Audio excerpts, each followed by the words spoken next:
What is up, RotoGrinders? We're back, round two, second half of today's split slate. Just a 5-gamer, but you got us for the next hour and 15 minutes or so until we yield to crunch time. Then you got STL Cards, Dave Potts, CheeseIsGood, Chief Mineralogist Kevin Roth. But right here, right now, we have crunch time. No, it's not crunch time. This is GrindersLive. Two of the absolute pillars, two of the best in the business, Head Chopper, as well as Squirrel Patrol. Squirrel, we got a 5-gamer. Pace yourself. Relax. Maybe we probably could knock this out like in 20 or 30 minutes, maybe less. But why don't we do that? Let's stretch it out. Let's have a good time with the chat. Squirrel, how are things since as of 3 hours ago? Good, yeah, not much going on. I think I'm gonna finish 9th in the big early contest, but don't have anything else. So yeah, we are live. Nothing else left in the slate. So yeah, on to the evening slate. Chop, yeah, you got the memo, right? We're officially live right now. You know, when you hear the music, I don't know if you're watching alongside on YouTube, it actually says live on the StreamYard. So just to confirm, I assume but Derek in chat was just reminding you that we are live. What's up, Chop? Yeah, you left me hanging last week. You really left me hanging out to dry last week with that shenanigans, Dean. But I don't think that was on me, but okay. Yeah, it was. No, but you didn't warn me that hey, we're live. You're back on. You're back on now. It is what it is. All right. Anyways, let's get past that, Dean. And speaking of which, Dean, I was late.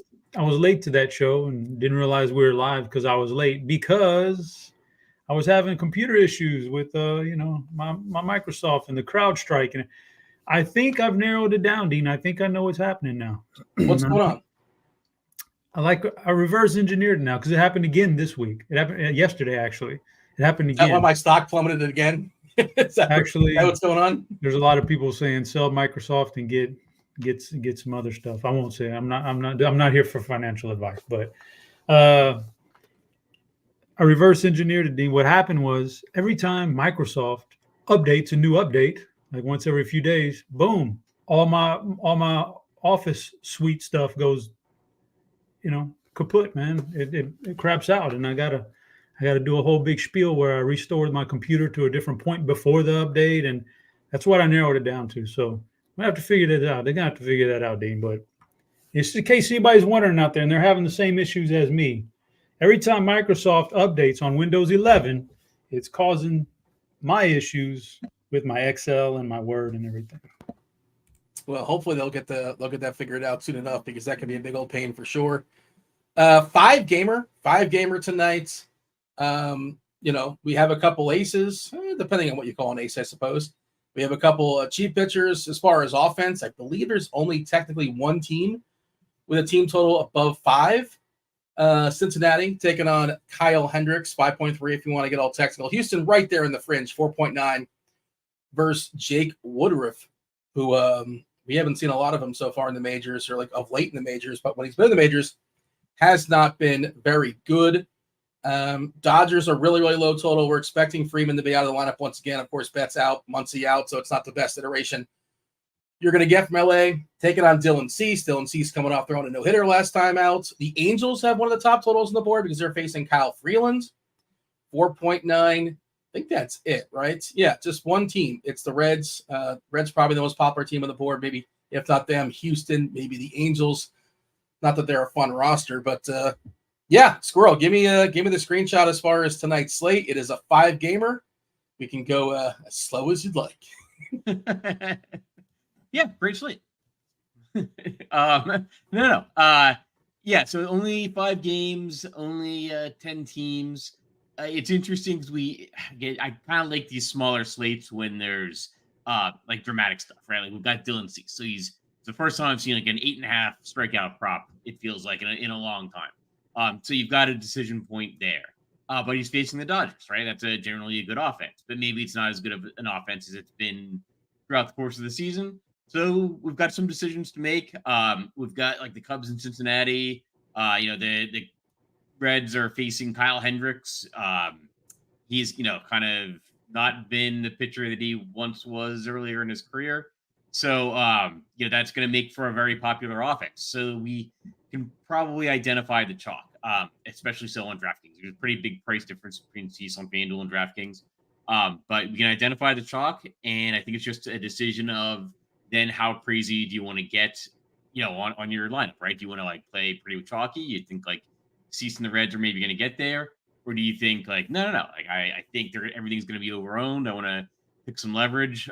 So yeah, it's an interesting slate. Yeah, I'm just pulling up myself, yourself, as well as Alex and the Luch. We all participated in the survey. Maybe we'll pull it up later on in the show, but a lot of similar thoughts in there. We'll have that conversation as we progress. There's only so many options.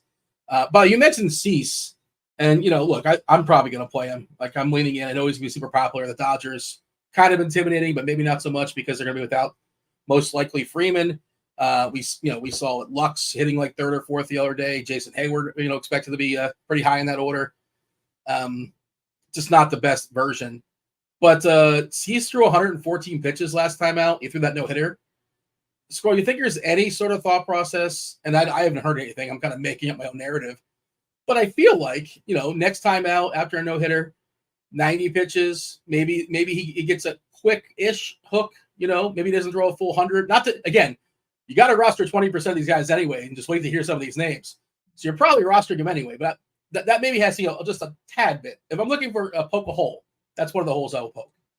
Is the pitch count coming off of the no-hitter?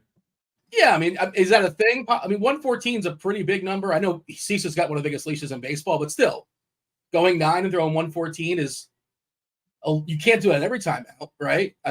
So just maybe they push back a little bit, or maybe I'm just trying to find a reason, to have the debate, have the conversation. But is that something you considered or no?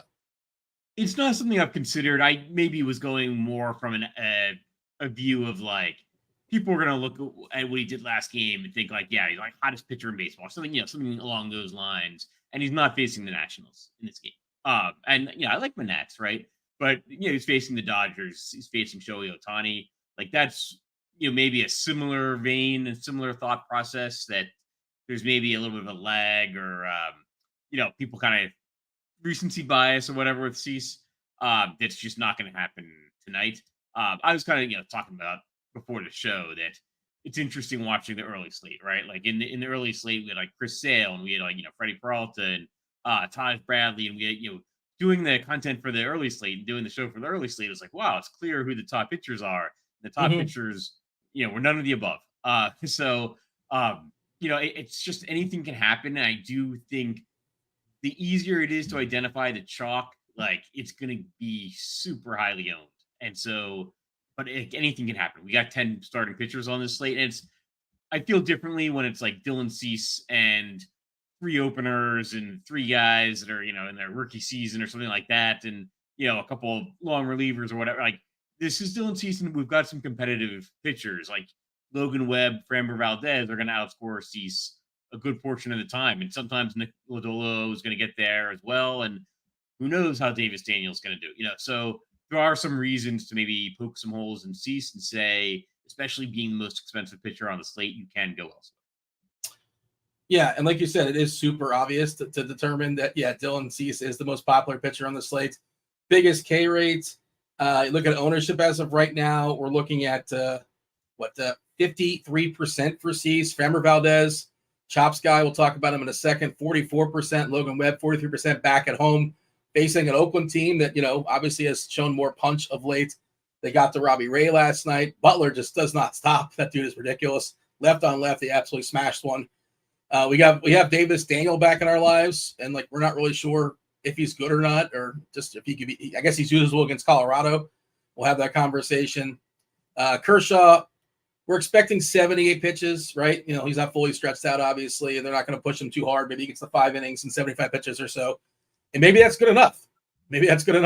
On this slate because there are 10 guys pitching, and Woodford, Kyle Hendricks, Ross Stripling. Ross Stripling, you guys want to guess? I'm framing it, but does anybody know off the top of the head what Ross Stripling's K percentage is in the season? 61 innings. It's not high. So what's a low number? Who wants to play the game? 14%. Okay. Do you want to play Price is Right rules or not? Because you'd be in trouble if we are. I'd guess 13.9%. Well, just a wild guess. No, Chop, say one. First of all, say 1% because now you can't go over if you know Price is Right. But you went over too at 13 point. It's 13.8%. So you're trying to get both showcase showdowns. You got too cute. I was closer though.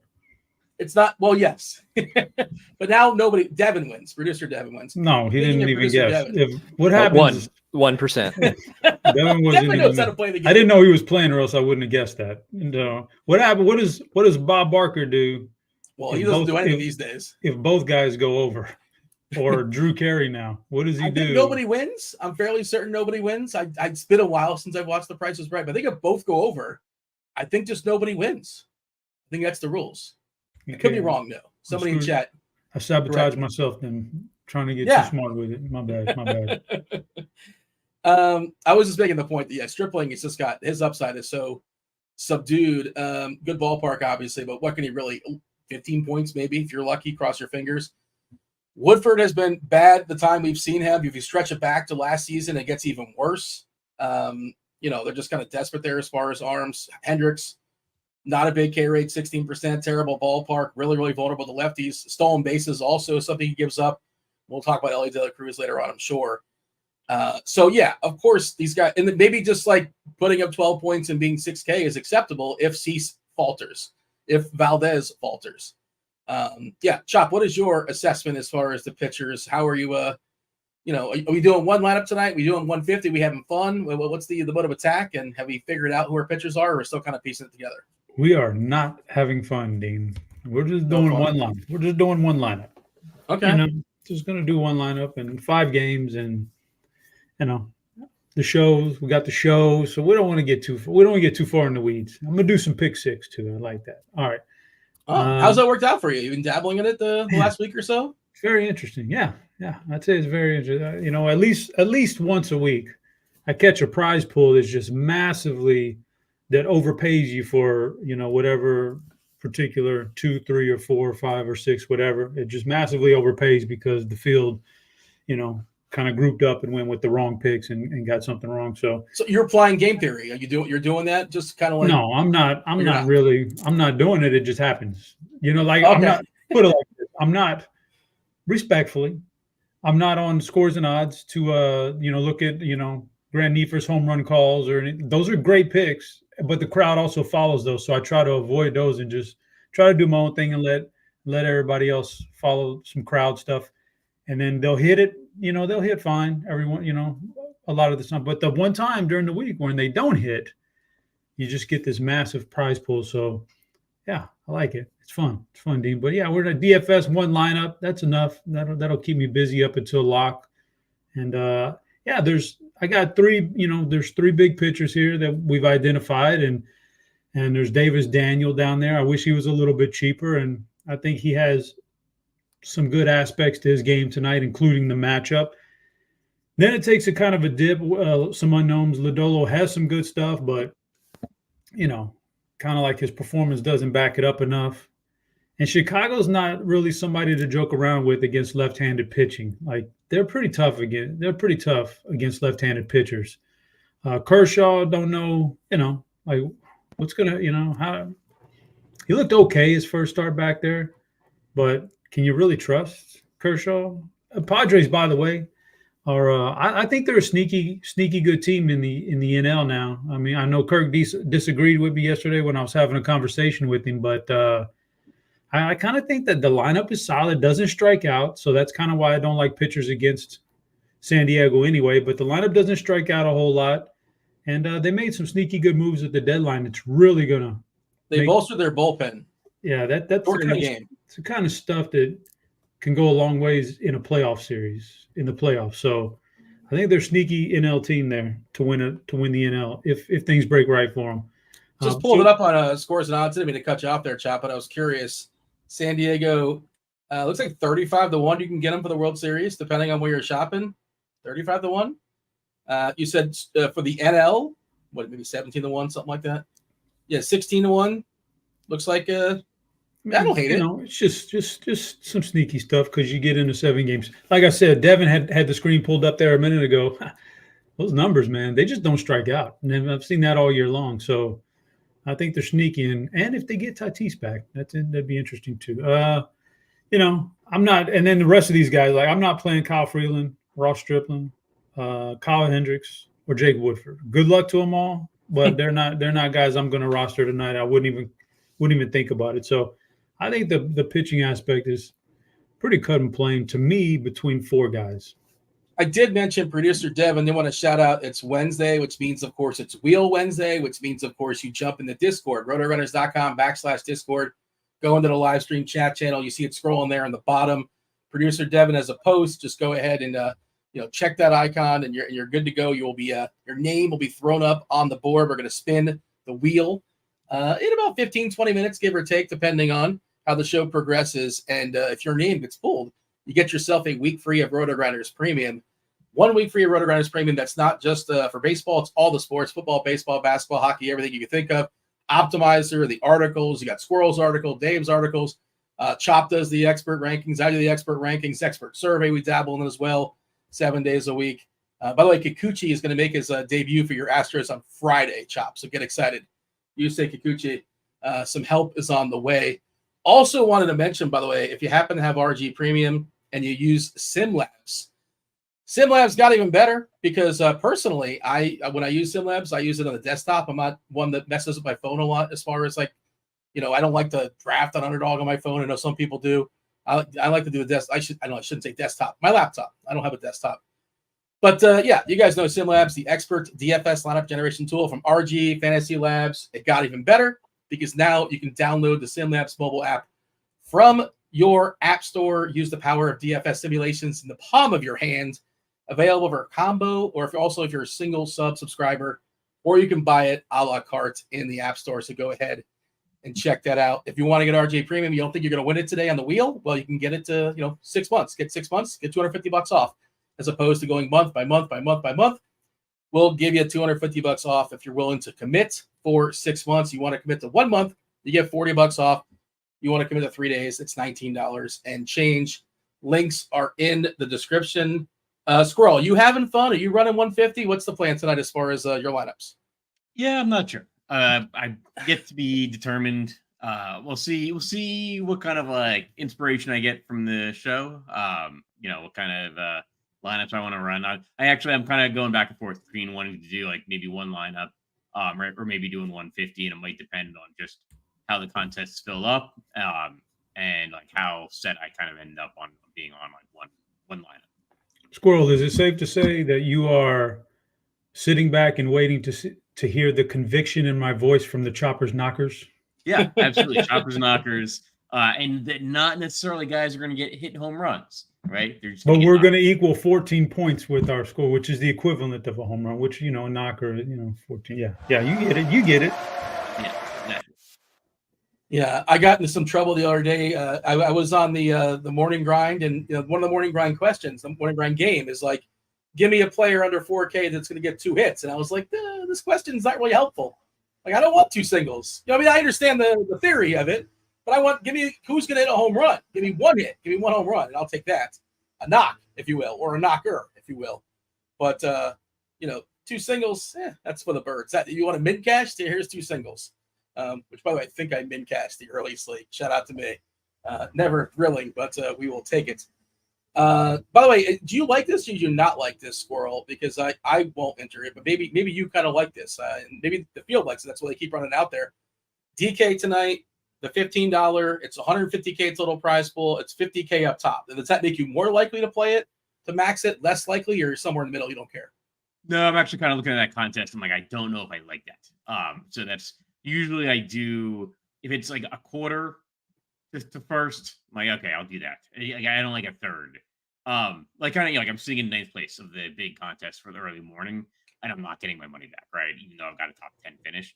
And so that thing gets even worse when it's 1/3 the prize pool to first place, especially in a contest that big. Yeah, you like it obviously when you bank it, but when you don't, it's a big bankroll suck. It's really going to get you. Finishing 9th seems to be pretty good, and you're still, like you said, you're not breaking even. Finishing 9th, that's kind of I was going to enter that contest too, but I'm not going to because, but it might fill anyways, and people like seeing 50K up top, even though guess what? Spoiler alert, you're probably not going to win it. I wish you the best of luck, but you're probably not going to win it. It's probably not going to happen. Okay, do you have a definitive pitcher pool? There's 10 guys throwing baseballs. Is there any way we're cutting out here? Squirrel? Is Stripling and his 13.8% K rate? Is he going to make the cut? Woodruff, who they just got off the, I don't know where they got Woodruff from. They got to roll somebody out there. Hendricks, I guess there's some leverage to that if you want to make that argument, but many times it's just like not playing Cincinnati is just kind of the move, right? That's just sort of like the way of fading Cincinnati. Who are we cutting out, if anybody, as far as a 10 pitchers thrown tonight in your pool? So I think you can make an argument in like 150 to be playing probably anybody down to, I don't know, probably everybody except for Woodford. I would say maybe you're doing probably single digits of like Hendricks, Stripling, Freeland, like, let's see, Freeland facing the Angels. Actually, you know what? Among the Kyles, I probably like Kyle Hendricks a little bit better, but I think both of them should be like single digit. And then Kershaw, again, probably going to be too highly owned for his chances of really having success on the slate. I think it's the guys that I want to focus on are the top five: Lodolo, Daniel, Webb, Valdez, and Cease. I think everybody else is like huge, big tournament like flyers at best. Chop, jump in here. You're making one lineup. You're not having any fun, but hopefully this one lineup's going to get there. It's all you're going to need. Do you definitively know? I think you said three. It's like two of the three, basically. Have we settled? No, there's four. It could be two of the four: Cease, Valdez, Webb, or Davis Daniel. If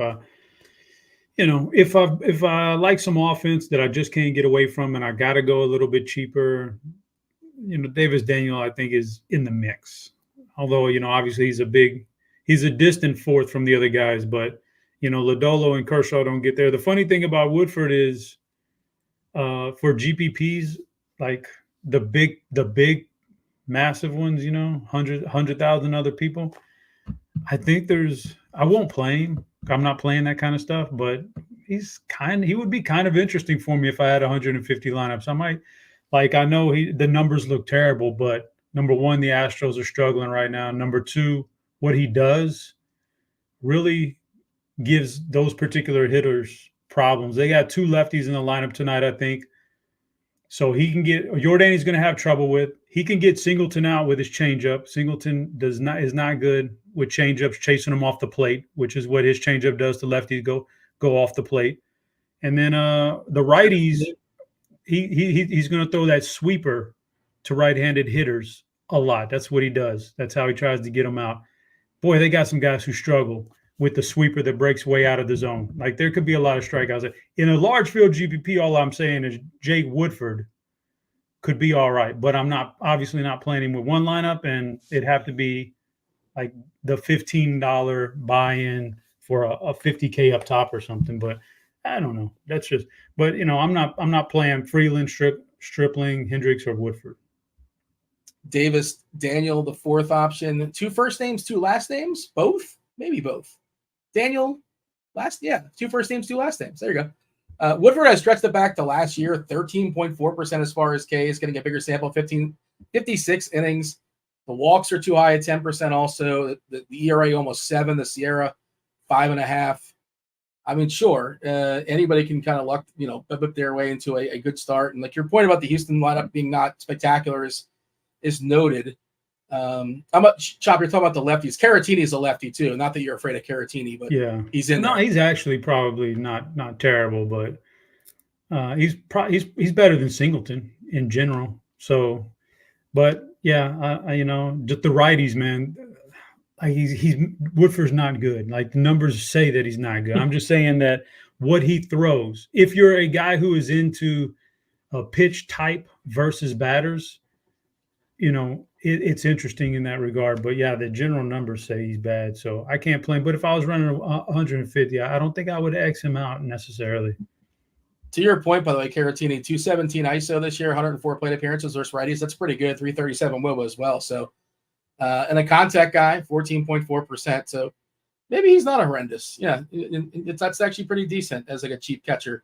If you need a cheap catcher, do hit that like button, subscribe, turn on those notifications. We got to get enough likes so Chop can hand out the knockers. Do we have a big enough teams playing tonight, Chop? Do we have a BBP suggestion? Do we have a suggestion? Was the the algorithm able to spit a name down? Or for a little slate like this, surprisingly, there were a few options that were spit out on the algorithm, and I did grab one of them, and that's the one I'll present to you later as a suggestion of the day. But yeah, for a small slate, surprisingly, we do have some options, and you can always dig up some knockers, man. No matter what, no matter how small the slate is, you can always, dig up.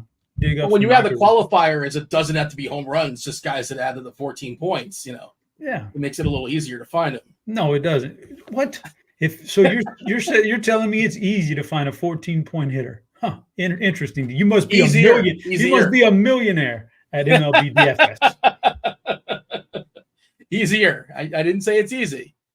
I just said some would say it's harder because there's so much variance in home runs. Some would say it's kind of lucky to hit a home run. But if you can get a guy that gets up there 4 times and he's just consistently making good, that means you really were onto something. That the process was correct. You're getting the homers that would get you there anyway. Now you're just adding an additional loophole. There's no way it's but 1 for 4 with a solo home run.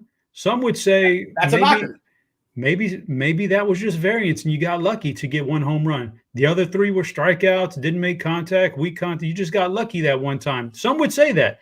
Well, and others would say the guy gets up there and makes hard contact 3 out of 4 plate appearances, gets you a single and a double, still some bit. Now that's skill right there, choosing that. That's skillful. Devin, whose head are you You're shaking your head at Chop, I hope. No. I think there's only one way to solve this. Which is? It's a knockoff. It's a knock. Okay. It's a knock. Yeah, in Zoolander they had a walk-off. You're saying we should have a knockoff? What constitutes a knockoff? Well, it sounds like one of you guys needs to pick somebody who will get at least 14 DK points, and then the other one picks a guy that gets at least 14 DK points, and whoever wins. Ooh. Now, is there like a degree of difficulty? Because I'm going to take L.A. De La Cruz or Ronald Alvarez. That's a good question. Maybe chat can throw in some rules. Maybe under 10% owned projected. Tim is saying have a poll the drop in chat. But I do like the term knockoff that you just coined. I think that kind of works for maybe we'll be using that going forward. Who knows? I'm not really sure how to use it, but I like it. It's something we can definitely workshop. Yeah. Well, how about this? Squirrel is an independent party. I think you would be fair, right? There's no money being handed on the table. If somebody's being too ambitious with a name, you would tell them, like, listen, enough of the shenanigans. Shouldn't you have to pick somebody that's going to hit a home run, and Chop's got to pick somebody that's going to get 14 points without hitting a home run? Okay, so if you say without hitting a home run, then it's fair. But if you're saying because you're going to get it, then he has additional outs. I don't want having additional outs. That's fair. You want to do it that way? No, I would not say that that's fair, guys. I would say that what if? Let me just give an example of a hitter. A guy who I'm not gonna pick on my thing. Let's say Patrick Wisdom. I pick Patrick Wisdom as a knocker. Like he goes 3 for 4. He smashes the ball with 108 mile per hour average exit velocity 3 different times. Doesn't strike out. But one of them happens to go over the fence. So I get penalized. Come on, now, guys. No, I don't think y'all. I don't think you get it, Dean. I agree. That would be a push. It wouldn't be a loss. Okay, so we're gonna go push. Push. Then, there we go. It'll be like The Price is Right. Like we both went over. Yeah. I suppose. We'll have to workshop this and figure it out. But, wait a minute, Chris Kirkwood, Kirk Deese is in chat. We're getting a little bit too steamy in here, Dean. He's dreaming about us, or no? Oh, he's just thinking. He's thinking about us taking our shirts off. I thought for a second, it said dreaming, but he's thinking about us. He thought a knockoff was us taking our shirts off. You're getting in steam room territory for him, Dean. Be careful, man. The chat, by the way, has got your back here. I think you're just like trying to troll me because I will yield to Squirrel as far as keeping the rules fair and square. But we will have to pick some players as this show. This is what we do on a 5-gamer, I suppose. So ownership, I'm trying to give a refresh, seeing if anything changed. I know somebody mentioned that Ross article was updated. There's really nothing of note. Yellow in Cincinnati. I'll go ahead and drop it in chat if you guys want to read this. Unless something else has changed. I don't think it has. Yeah, storms are moving through Cincinnati pregame. Beyond that, there's a few isolated storms, but the coverage doesn't look too impressive. Best guess, they play without issue, but a brief late start from pregame rain or an in-game delay, that is possible. Not that we really, the premium arms are not necessarily there. If anything, you're probably rostering Lotolo, unless you're doing like 150. Maybe you get like a pinch of Hendricks and, you're begging for some BABIP. But otherwise, I don't think many people are rostering Kyle Hendricks. Give it a refresh when it comes to ownership. I think we had a new batch about a half hour ago. Let's see if anything has changed. We did get a new batch about 5 minutes ago or so, but I think it's basically the same. 53% for Cease, 44% Valdez, 43 Webb, Davis, Daniel, 21%, Lodolo, 12, Kershaw, 11. Everybody else single digits on DK. All right. What is Kirkwood? Does Kirkwood have access to drop all these pictures? Somebody's got to. I don't. Does he have backstage access? Because I don't. And if Kirkwood does, I don't mind not having backstage access to the green room. Devin, I don't know who would hook me up with that, but we might want to take some of Kirkwood's privileges away. He's doing some goofy things in chat. I don't know if we should be giving you any more control over things as they are going these days. A little bit too much technical for you, I think. Oh, that's fair. That's probably fair. That's actually probably fair. Anything else we should say as far as pitchers, Chop? Some people probably just joined the show. I know we're kind of sort of saying the same thing. You have a bold stand pitching wise, or you're just playing the good ones, and you're going to get a little bit different as far as hitters. That's the plan. I mean, that's kind of like I just can't get away from. I'm just not going to go to certain pitchers. So it's a small slate. I know they're going to be chalky, but that's just what you sign up for some of these days, and you just try to get a little bit different at hitting. It doesn't take much to get different at hitting. Squirrel, I thought that Valdez would be a tick more popular than Webb. I thought it would be Cease, Valdez, then Webb. We're seeing 44% Valdez, 43 Webb. Do you agree with that, or is my read wrong? And Oakland's just a little bit tougher these days. Obviously, the ballpark's great there for Webb, and when he's right, he can go like 7 clean. Not necessarily this case of but extra outs certainly help too. Is that kind of where you're at? If you were to eyeball it, if you were to kind of guess it, I thought Valdez would be a little bit ahead as far as popularity, but maybe I'm wrong. I think Valdez will be we're showing virtually no difference. I think Valdez will be maybe 5% higher. So I think it'll be kind of, if I can say it's kind of in between. I don't think it'll be a massive difference, but I think it'll be a little bit more than we're showing. I do think Valdez will be more popular. I think he's got the higher projection, and it's kind of a nominal difference in price. I don't know how much you're going to do with that $300. So I think Valdez will be higher up. All right. And one more time, if you don't mind, Squirrel. By the way, we are going to be spinning that wheel momentarily when we're done with pitchers. So your last chance essentially now to get yourself eligible to win a week free of RG Premium. So producer Devin could take your name and throw it on the wheel, spin the wheel in a few minutes. But just go ahead and jump in the Discord, RotoGrinders Discord, the live stream chat channel, and just click the avatar where producer Devin has posted, and your name will be thrown up on the wheel, and we'll get you a week free if you happens to land on you. But get it in while we can, so Devin's not scrambling in a minute or so. Last thoughts as far as pitching. What do you got for me, Squirrel? Yeah, I think Dylan Cease is going to be the highest owned. I think he's got the highest projection. I think he's going to be the most over-owned pitcher on the slate. I don't think you need to take him in single entry. I don't think you need to be have 50% or more of him, as we've seen just in this early slate. Anything can happen. Could have a little bit of a hangover from the no-hitter. And we've got some other good pitchers on the slate. I will say, it's interesting. I actually kind of like the idea of playing Kyle Hendricks is growing on me a little bit. This Reds team strikes out a lot. It's a lot of leverage. He's only 5,700. Certainly I would be he'd be the pitcher I'd most likely to be multiples over the field on. It's kind of like in UFC when you've got a guy that's a super big underdog, but he's also 3% owned, and he should be 10% owned. So I think you can Kyle Hendricks might have his best game of the season tonight. We don't know in terms of strikeouts. I think you can, we got a good collection of pitchers, Dylan Cease, Framber Valdez, Logan Webb. Then you can kind of, I think Nick Lodolo is going to be underowned. I think he's a guy that could put up a good game, and he's going to see pretty minimal ownership, a fraction of Cease and Valdez. Davis Daniel is probably the value guy or the savings guy. And then you've got some other options. Hendricks struck out 8 Giants on June 19th. The next highest number is 5. He had 5 a couple times, but since then, no higher than 4. Yeah. And I know, like, pitching wise, like ERA wise, he's been good against St. Louis, because Cards is always tweeting out about how Kyle Hendricks has their number for like 10 years. His splits outside of St. Louis, or not against St. Louis, he's been bad. And his ERA is 7, including everything. So if you took St. Louis out, I don't know, maybe it'd be 9 or something like that. It's not good. Kirkwood, by the way, in chat is saying, I think I'm playing Freeland. Is that dumb? I wonder if that's for Yahoo. Is that a Yahoo specific thing, or he's talking about on DK? Do you like Hendricks more than Freeland?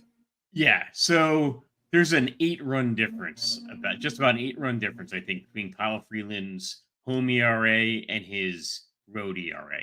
And he pitches for the Rockies. His home ERA, I think, is like 1.1 something. His road ERA, 9.96 or something like that. It's a big difference. Don't know why. Probably not sustainable, but it has, it's, probably just a bizarre stat. I think generally for his career does pitch better than expected, at least at home. And probably a little worse than expected on the road. So I don't like Freeland tonight versus the Angels. Probably like the Angels side of that a little bit. 9.96, by the way, to be precise. Almost 10, essentially, on the road for Freeland. Who's weed eating over there? I'm sorry. Yeah. The long guy. You pay for a long. Don't tell me you pay for a long guy. Well, I mean, that's not the chalk. I don't know what the chalk is. Are you serious? Goodness, come on, get you an electric mower and get What's out the there. other option? Get you an electric mower and get out there and do it. Yeah, that was about minus 2,000, I think. Chop, you do enjoy it? It's kind of like a peaceful thing. Get away from the kids. Love it.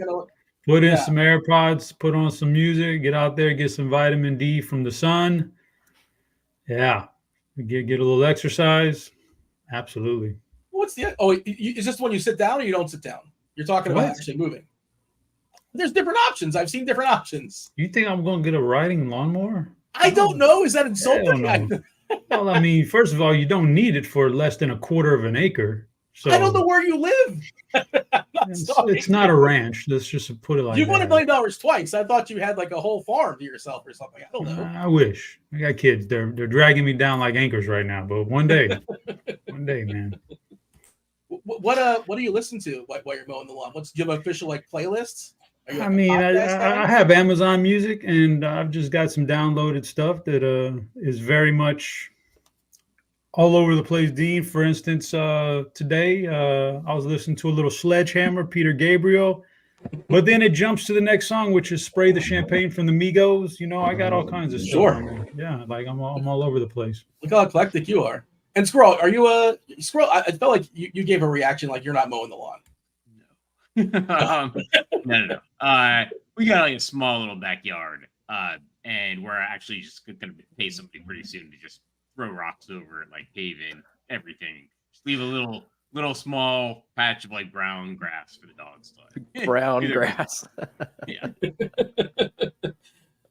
Devin, are we spinning the wheel? Unless you got you have your own little personal lawn mowing story or anecdote if you have it.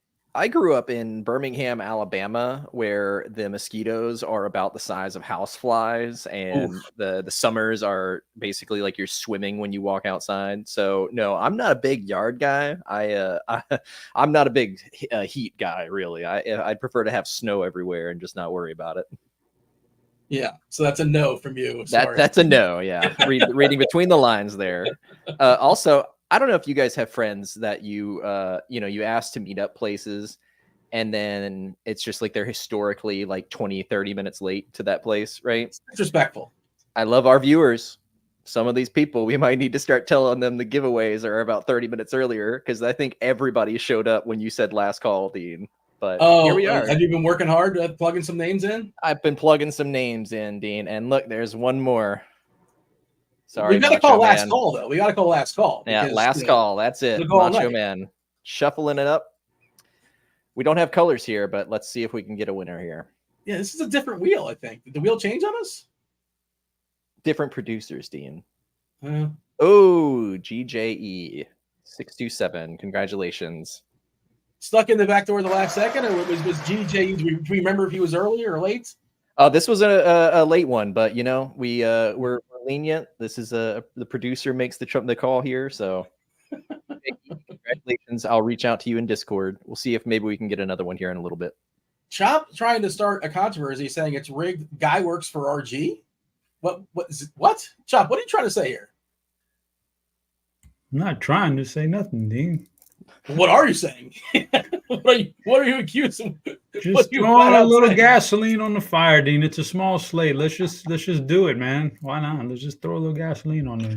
We got time to kill. But Devin said maybe we'll give them away later. Are we going to do it again, Devin? Was that the tease there? You just said we had time, so we'll see. Maybe we can get some more likes up, and we'll do another one. Well, what's the number? Set the number. How many likes do we need to spin the wheel again? It looks like we're at 88, so let's see if we can get triple digits. All right. Well, that shouldn't be an issue. I wouldn't think so. Pretty easy. Got some time. Let's see if the viewers can pull through. Kirkwood is trampling on Chop's bid here. Machado BBP suggestion. Is that possibly one of them? Revenge too. I don't know if the algorithm factors that in, Chop. That's your territory. It's a lot of mechanics that's above my head, above my pay grade. A little BBP and revenge narrative. We'll see. Stay tuned for that. We'll talk about the old BBP suggestion later on in the show. The knockers as well. Speaking of, Chop, we have stacks now, right? And you set our stacks board, and you want to set the category so the people in chat can guess what will be on the board. Okay, the category, the topic. So we wanted to try to be a little bit seasonal, a little bit in the news for the week. So we just had the trade deadline yesterday. So we just started discussing, most lopsided trades basically in the MLB that's come along. And man, there's a lot of them. So yeah, there's no way we touched on all of them on the board, but we did our best. But lopsided trades in MLB, like ones that really made a difference throughout the course of MLB. So that's where we are. That's what our topic's going to be. I don't know if anybody, y'all can throw stuff out there, but yeah, there's a lot, man. Let's see. Jacob is saying the Chris Archer trade. Was that Archer it had to be Pittsburgh and Tampa, right? Was that Glasnow? Was Glasnow involved in that? Yeah. See, that's not even on anybody's radar, and that's a big time trade right there. So that's how deep they go. Just don't trade with Tampa. It's like a general rule. They just know stuff you don't know. If I was a GM, I would hang up immediately I would say hello. I'd be cordial, but I don't think I would want to deal with them. They just traded for Christopher Morel, and he's banged out a couple homers so far with Tampa. Small sample size. Of course, he had a fire sale. Otherwise, Mr. Richard saying Babe Ruth, yes, because the dude for the Red Sox had to. The story goes he had to finance a play. What was the name of the play? Some ridiculous name. The owner wanted money to put a play on. Sabathia to Milwaukee. That's not going to make the board, is it, Chop? I remember that was when Sabathia, he was like hitting. Remember, he was like a good hitter for Milwaukee when pitchers hit. Remember how dumb that was? Like, you know what we should stop doing? Stop letting pitchers get hurt while they're swinging and running and trying to bunt. Yeah. There's one. Bagwell for the Houston, Larry Anderson. That was one of the worst trades in all of baseball. I'm not sure. We talked about that one, Chop. I don't know if that made the board or not, but we shall unveil the board shortly. Go for it, Chop. Yeah, so I didn't want to put two Astros trades in there, so Bagwell did not make it, but obviously that was a very good chalky answer. Hall of Famer for a reliever. My top of the list, and it's a tough order to put here. I'm going to go Pedro to Boston because of the implications. Not only did, Pedro was this young pitcher who was just about to come into his prime, eventually be a Hall of Famer, but man, the implications of fueling that Yankees-Boston rivalry for all those years, that was just massive, for Pedro to end up in Boston. So Pedro to Boston, shout out to Kirk Deese, a Boston Red Sox guy. Got that. You mentioned Smoltz to Atlanta. I thought that was a really interesting, that dictated a lot of things that happened with Atlanta's, future and what they ended up doing, getting Smoltz there. Then he became a Hall of Fame closer, basically. So not just a starter, but a closer. So that was awesome. That would be my second tier. My third tier, where you start to get into neutral stuff. Babe Ruth. I don't care about 1919. I don't care. That was neutral. It's very clearly. I don't. But who cares? But like, really, who cares? Babe Ruth. Like, if it's pre-1950s, probably 1960s, I'm just neutral on it. It doesn't bother me one way or another. It doesn't matter what it was. Like, No net, is that what it is? You thought it was worth the trade off because now no net can go and put on the play for a week or two before it gets shut. What was the play? Cats. He really needed to put It was on net. Yeah, so I'm not. If it was Cats, then you could make the argument. Maybe it was a fair trade because a lot of people like Cats. So down here, like now we didn't phrase this right. I thought I phrased it for our producer a little bit differently, but it's okay. I'll work through it. Now we're getting into poor trades here. It was supposed to be LA giving up Jordan for a washed reliever. Okay, that's got to hurt. Now Fields. Now was that bigger than Bagwell? No, probably not, because Bagwell's a Hall of Famer. Jordan's yet to do that, but this has to sting because not only did the Astros beat the Dodgers in 2017, then they traded Jordan away. And now they got to watch Jordan win another title for Houston and watch him dominate after whipping him in 2017. So I just, I find that one to be very interesting on my part. Worst trade of all time, like bad trade. I'm going to go down and say Randy Johnson leaves the Expos to go to Seattle. And I'll tell you why, Dean, because look at the top of the board. Pedro got traded from the Expos too. The 1-2 punch was outrageous. Those two Hall of Famers you traded within 8-year span that were neither one of them were getting into their prime until you traded them. You could have had something special there. That's got to sting extra hard to know you traded both of those guys. And then your franchise folds up and moves to Washington. That's got to really suck. So that's my board. Do with it what you shall. The 94 strike season, Montreal had the best record in baseball. They had an awesome team, not just the 1-2 punch of Johnson and Pedro. They had Delino DeShields and Marquise Grissom and Larry Walker. But the season shut down. And I think Tony Gwynn was also batting 400 or on the fringe of batting 400 that season, if I remember correctly. Somebody said David Ortiz in chat. He was a free agent, I think. Wasn't Minnesota just threw him away? I'm pretty sure. I don't think he was traded to Boston. I think Minnesota just kind of gave up on him. Fred McGriff going to Atlanta. I don't remember what the pieces were, but that was kind of a big deal. Ryan Sandberg for Ivan DeJesus. Miguel Cabrera going to Detroit for 6 prospects. Burke Badenhop. Wow, that's a pull right there. Burke Badenhop was one of those 6. The hopper. Of Cameron Maybin was the big name who didn't quite get there as far as a big name prospect, but there was 2 like top 5, top 10 prospects in all of baseball, and neither one really got where you want them to be. Maybe in a few years, Squirrel, I don't know if you have any thoughts. Maybe we'll get to the Soto trade if things work out for your Washington team. The trade earlier a couple of years ago. Yeah, we'll see. I mean, the prospects look good so far, so good. But there's still some development that would have to happen. I mean, it's just tough for the Padres, like Soto, then just turned around went to New York. So yeah, they traded for a season and a half of Soto, I think. All right. Let's see. We have 5 games. We have all the lineups with the exception of no Pittsburgh just yet. I wonder if we're still waiting for some players possibly in transition.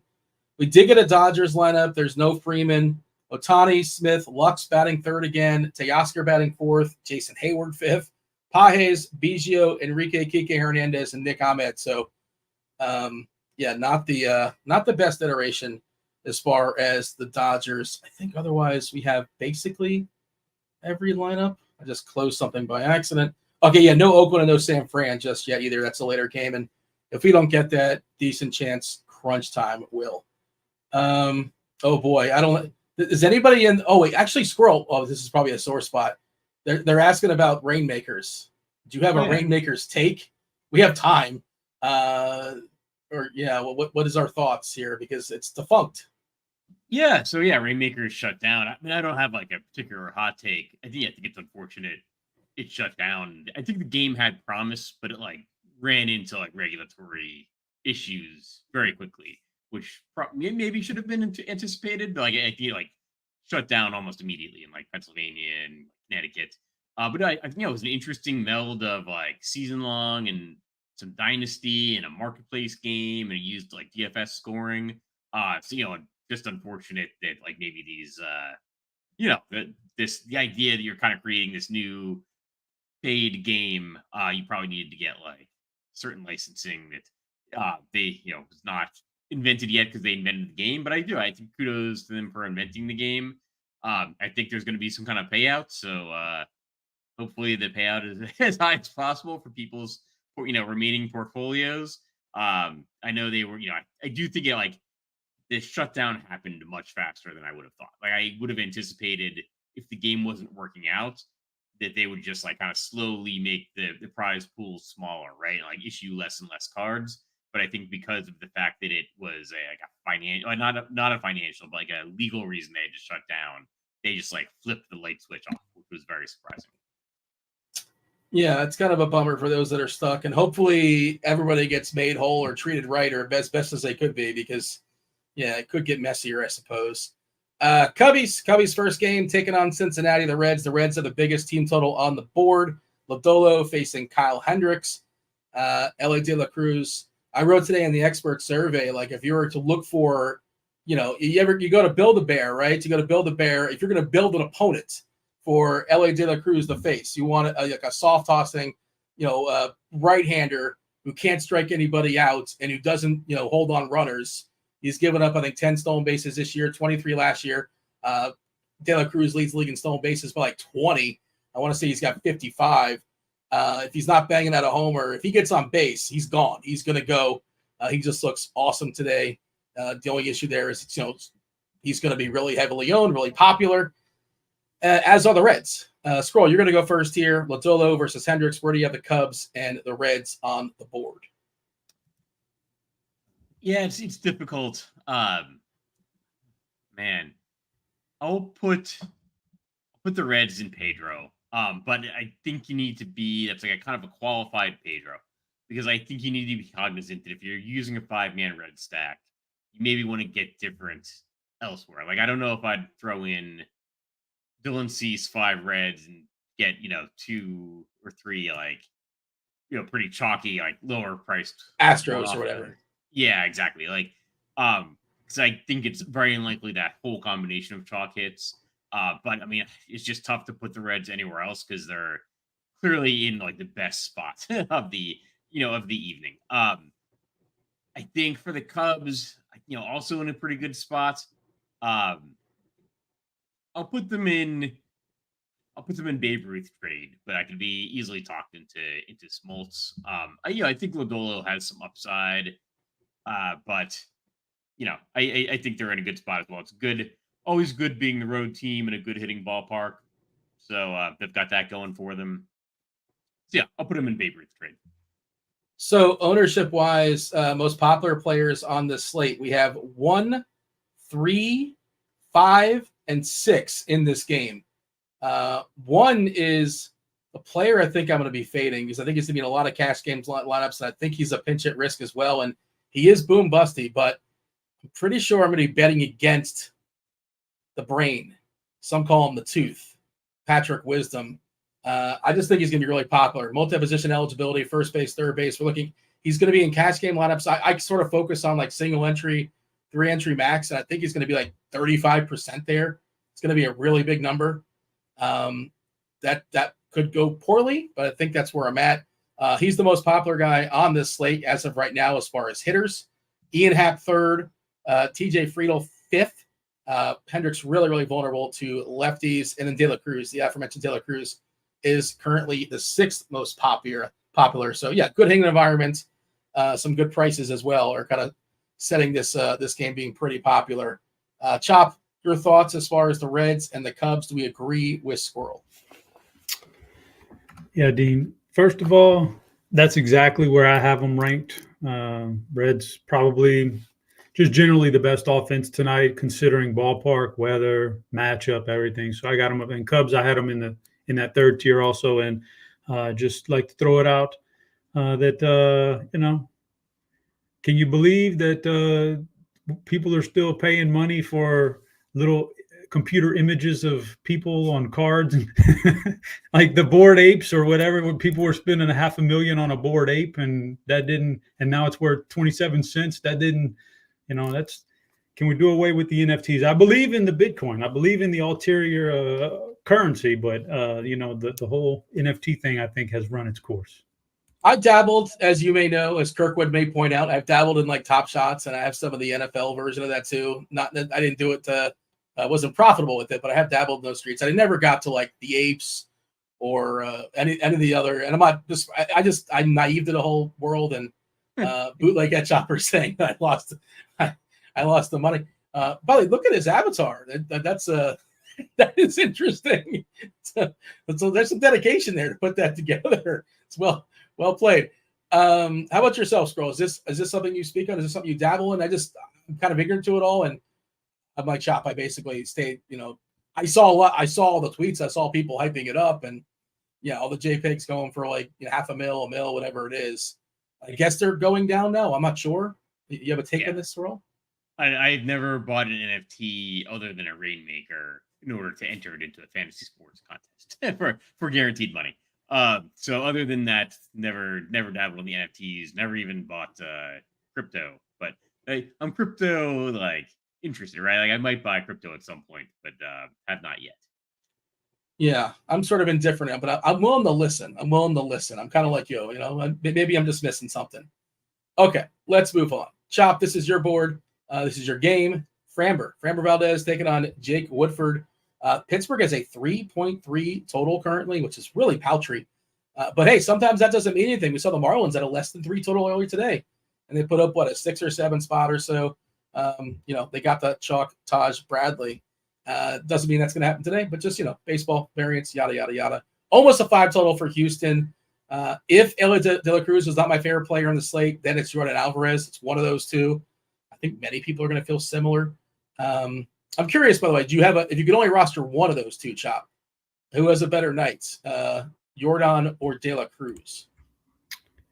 Man, that's a good one, Dean. It's a good one. Typically, I would say Jordan, but I do think there's something to his struggles at home.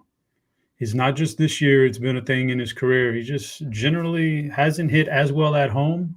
Don't know why. And so, but I think this is a really good matchup for him. So, man, I would say Jordan, even though he's got some home struggles. So I would take De La Cruz because he's got the out of if he can walk and turn that into like a manufactured homer, right? He can walk 2 points, steal a base, score a run, and that's 14 points. And Jordan can't do that. Well, I mean, depending on if you ask Chopper, if you ask me, it's a Chopper knocker, but it's not a D knocker. I don't know. Yeah, I'd probably agree with that. I'd probably go Ellie because, Jordan's just not going to get – he's not going to get much he's going to get pitched around a lot too, more than De La Cruz. But I don't see it. Oh, go ahead, Chop. No. I was just going to get my rankings. That just leads me to Houston being number 2 on the board here. Smoltz to Atlanta. I put them up there. I think it's a good matchup. I mean, I think it's like on paper, this guy really looks like he stinks and he should give up runs. And if he gets out of there early, then you get to beat up on the bullpen. So it could be a good game for that offense. Pittsburgh, to me, falls down into the Jordan category down there because, Framber's been pitching better lately. Like he's kind of like getting back on track, and his upside, like Cease is a no-hitter, I get it, but his upside is as big as anybody on this slate, maybe except for Cease because of that no-hitter and because Cease is so hot. But Jordan's pitched every bit as good with double-digit strikeouts like a couple times in the last couple weeks. So Pittsburgh fall into that 4th category for me. All right. I was just going to say, I was curious. Did you happen to catch it? I saw Jordan had the he hit for the cycle. And I was just, what does a triple look like for Jordan Alvarez? I didn't see it. They kept showing the double. I couldn't find the triple, but I'm sure it was interesting. That's not his first triple, Dean. He's got some wheels on him, believe it or not. Yeah. Sneaky good athlete. Have you ever seen him play the outfield? He has like a cannon for an arm. Doesn't he? He wants to play the outfield, right? It's like the team won't let him, essentially. Yeah, you got it. Can't have that guy. Can't have that guy wearing down. That's like literally your only really good hitter right now. Squirrel, if you can answer both, I'm curious now. De La Cruz versus, I know it's different positions, different conversation, but one that you're going to be more over. Maybe that's a sense like where you're at as far as stacks. And then where do you have Pittsburgh and Houston? Do you agree with Chop where he's placed Houston with John Smoltz and Pittsburgh hanging out with Well, the Dodgers trade Jordan. I would have both teams a little bit lower. Like I would move Houston down to Babe Ruth trade. I think they're going to draw some ownership, and I'm just not that high on them. Like they're fine. Like I wouldn't like if you're doing 150 max. I don't think like Houston's a team you need to exclude or anything. But the Pirates might be because like I don't know. I just don't think like that offense is going to get it done against Framber Valdez. I think they're either LA trade to of Jordan or the Randy Johnson trade, but I'll put them in the absolute lowest category. All right, so it's split decision. I will agree with you on Pittsburgh. I just don't like stacking against Framber. Not a lot of homers, not a lot of fly balls, almost a 60% ground ball rate. So I got to break the tie. I'll keep Pittsburgh hanging out with Randy Johnson, but I do like Houston. I'm not a fan of Woodruff tonight. I know that Houston lineup is a little sketch. You really want Tucker in there, but they're also pretty cheap too, outside of Altuve and Alvarez, and so Houston's one of my favorite teams tonight, for better or for worse. So I will stick with Chop on that one. I imagine we got to 100 likes. Devin, you want to confirm that we have 100 likes? We can go ahead and give the wheel another spin. Are we at 100? We did indeed get over 100, so let's go ahead and give this baby another spin. All right.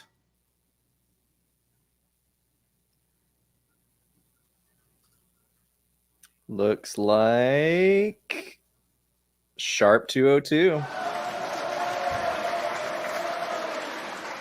Hook up in Discord.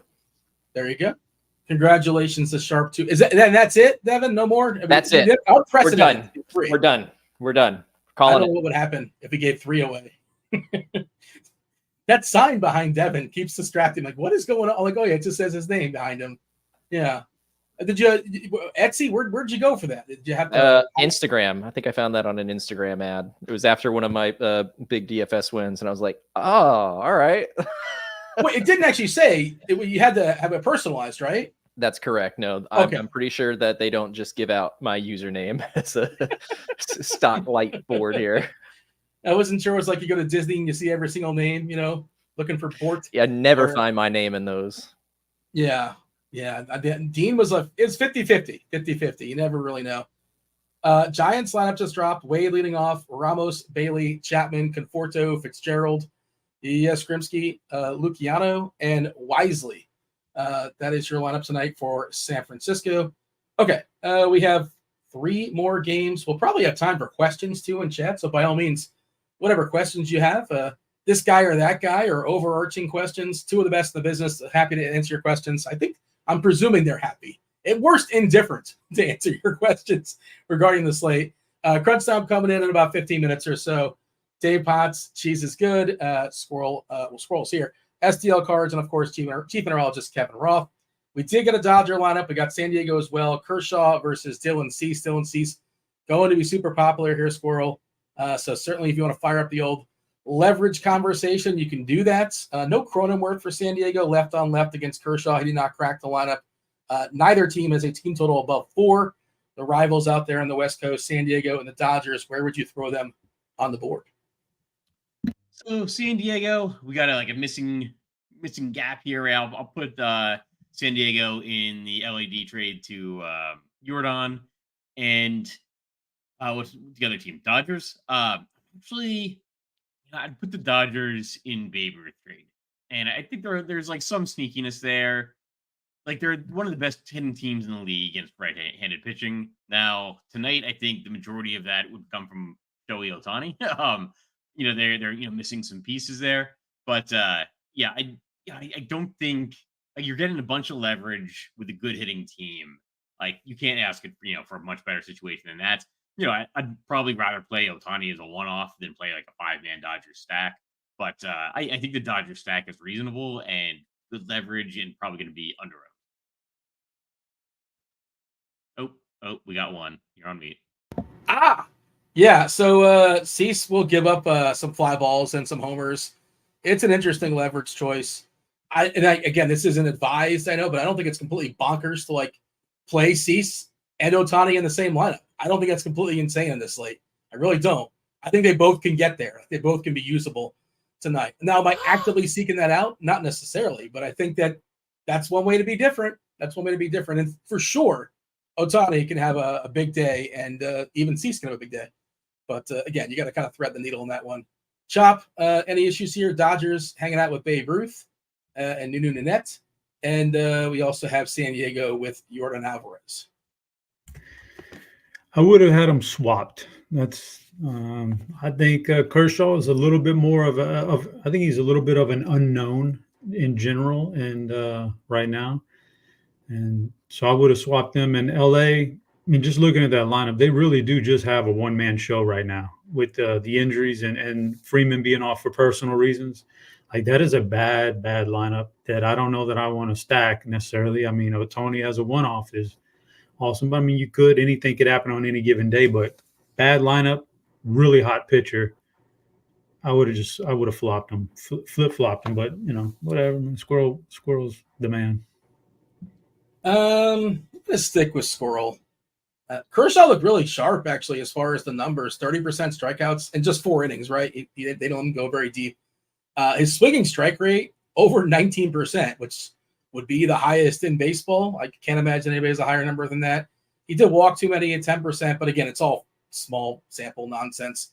But I thought he looked all right. 4.5 ERA, Sierra below 4, hard hit rate 41%. He got barreled at 8.3%. But I assume he's mostly back. But my issue more so is just how deep will they let him go? Maybe 5. He possibly can go 5. Probably not beyond that. So that's why I would be a little apprehensive to play him on FanDuel. Unlikely to get that QS, maybe, but unlikely. All right, 2 more games. Colorado Angels. Davis Daniel taking on Kyle Freeland. Chop, this is yours. High-scoring game here last night. 2 ugly offenses, but also 2 ugly pitchers, possibly. Kind of sort of wonky, high-variance pitchers. Where do we have the Rockies and the Angels, Chop? The Rockies are going to end up in the Jordan category for me.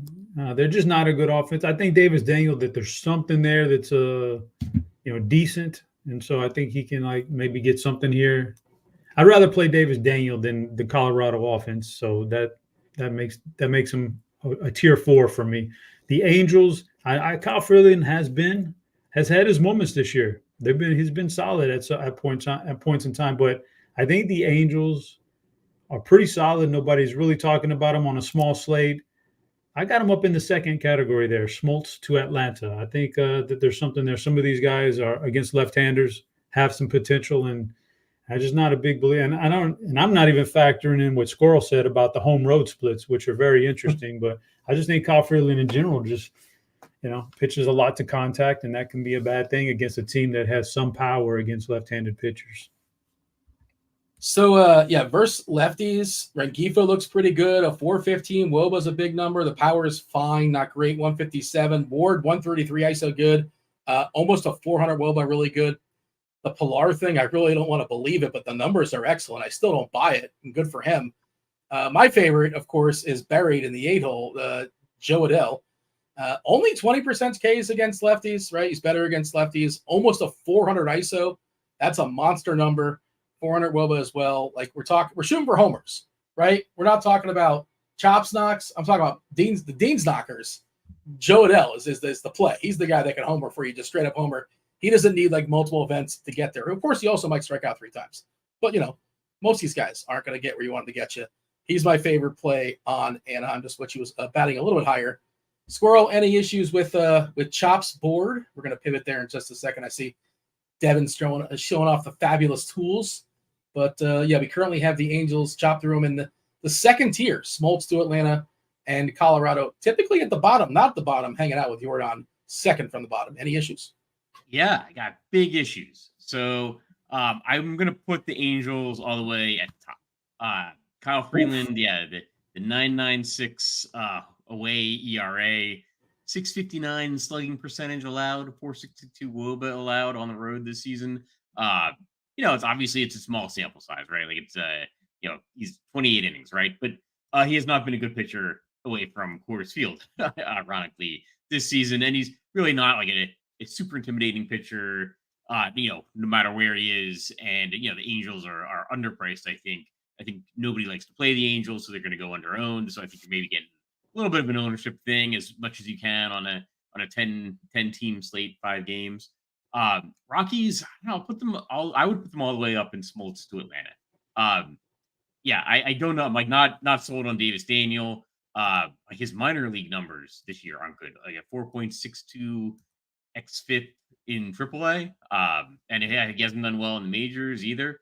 Like, I don't know. I'd maybe keep playing teams against him until he shows otherwise. And the Rockies are, you're going to probably get even less ownership than the Angels. So yeah, I don't know. I like the Rockies and the Angels both, and this game's got like a nice total as well. I think it's one of the 2 games with like a 9 total. So yep. You're making the people happy out there that love the old game stack, Squirrel. They're going to game stack this one, Colorado and Anaheim, which seems weird, but yeah, it's kind of interesting. I don't like playing these teams. Like you said, people don't like playing the Angels. I am people. I do not like playing the Angels, but I might play them begrudgingly. I definitely don't like playing the Rockies, but I might play a couple of Rockies begrudgingly. Doyle's back in the lineup. McMahon's solid. Tovar is okay. The rest really is hard for me to click on. This is when it's easier to MME, where you don't have to click on these names.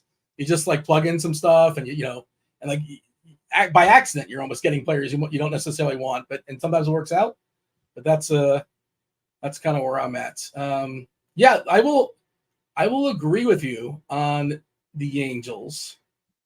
And where did Chop have Colorado? In the 4th tier, right? Yeah, compromise. Let's throw them in the middle. It's a big jump, but I hear you. Your favorite player on Colorado, individual player, is who? Probably Ryan McMahon. Yeah. Okay. One more game to go. Oakland, San Fran. No Oakland lineup just yet. Logan Webb taking on Ross Stripling. We just got the San Francisco lineup. Wade leading off. Of course, Solaris gone. He's in Atlanta. Ramos, Bailey, Chapman, Conforto, Fitzgerald, Yastrzemski, Luciano, and Brett Wisely. All right. This is Squirrel's board. Where do we have the Athletics and the Giants? So I'll put the I'm going to put the A's all the way at the bottom. I think like going up against Logan Webb in San Francisco, not a very good spot. I don't think they're quite as good as like maybe the last month, but that's going to draw some ownership to them. But Logan Webb's a good pitcher, pitching in a good good pitching ballpark. So A's at the bottom, probably going to be over-owned and just don't like the upside. San Francisco, I'll put them in Jordan. They've got the same. They've obviously got more upside going up against Ross Stripling. But yeah, it's still a good pitching ballpark. So yeah, I mean, you just don't see a lot of runs necessarily scored in this park. So it may be a situation where I don't love either side. I don't want to play a ton of Stripling. Don't want to play a bunch of the Giants either. Yeah, the thing with Oakland is, Webb just does not really give a lot of fly balls or homers. 0.47 homers in the season, 7.6% homer to fly ball. He will give a bipped every once in a while, 3.37, but big ballpark. I know Oakland's used to that, but it's a tough sell for me. Outside of like it's a 5-game slate, and they've been pretty hot, and they have some power hitters, and they're going to be loaned as well. So I suppose that's the angle. Chop, any issues there as far as the placements of Oakland and San Fran? We have Oakland all the way at the bottom, and San Fran hanging out with the Jordan Alvarez trade. That is exactly where I had them pre-show, so I think that's accurate. All right, I believe it is time for the knockers, for Chopper's knockers specifically. Now, am I supposed to counter? Is that I've not been thinking about this whole time, but maybe I'll counter. So to kind of clarify here, Dean, what I'd like to say is this whole thing is like, this is some sort of thing about a knocker is a home run, and you're disgracing the word and all this other stuff. Just for your information, I've pulled up the Cambridge Dictionary. What is the meaning of a base knock? It is in baseball a hit that allows a player to reach first base. That's a base knock. A base knock and a knocker. Now, listen, that's what is a guy who knocks? He is a knocker. Okay. Walter White actually is the guy who knocks. Baseball Almanac says the definition of a base knock is a base hit. So technically, what's a base knocker? A guy who it's knocks. Not called. It's not chops knocks. it is a guy who knocks. Yeah, these guys are knockers. They knock. So just for your reference, that's where the name comes from, Dean. Just in case you're wondering, thinking I got it wrong. I didn't get it wrong. I got it right. Well, I got it right. This is my bit. Okay. Gimmick. All right. So first off, I'm going Yiner Diaz. I just think whatever Woodford does to right-handed hitters, he's got such good plate coverage. It doesn't matter. Yiner Diaz, and he's really hot right now, and they got him all the way up to clean up. Yiner's there, so I got to find somebody around Yiner. Low-hanging fruit.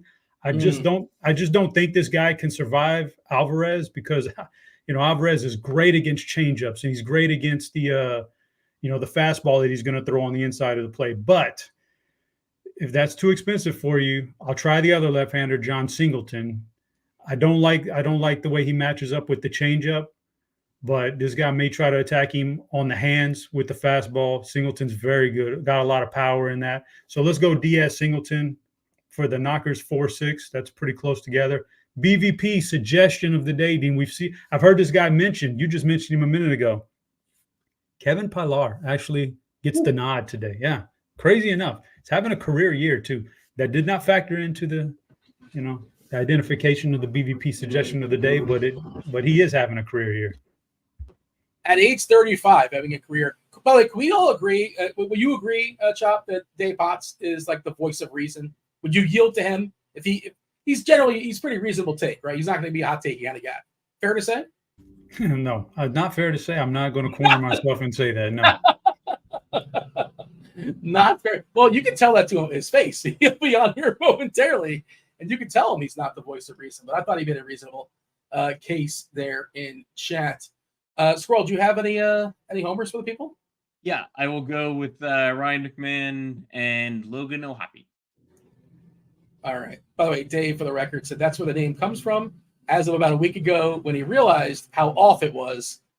But now we can all agree. So there you go, John. Retroactively cleaning up your mess. We would have to rewind it to the very inception of the category, Choppers, Knockers, the first show.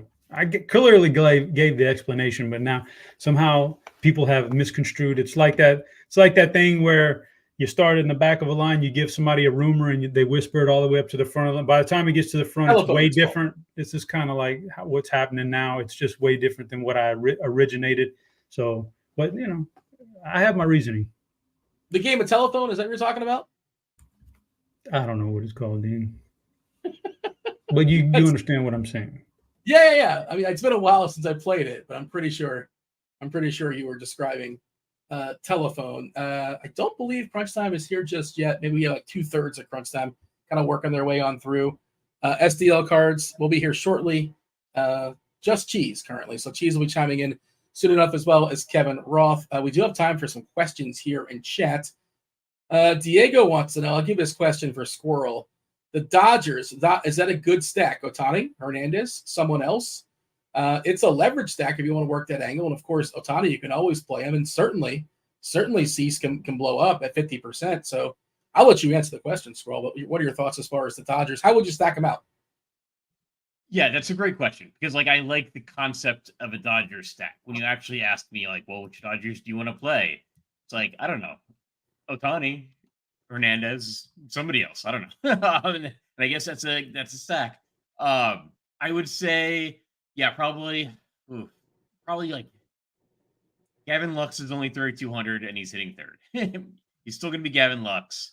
But I don't know. That gives you a good amount of savings. I mean, obviously, if you can get Will Smith in there with Ohtani and Hernandez, you want to do that. It's just then, what are you playing at pitching with the rest of your lineup? Yeah, I'd probably go to Gavin Lux at 3,200, Jason Hayward at 3,300, and then maybe if I'm adding more, then it's Andy Baez. All right, Chopper.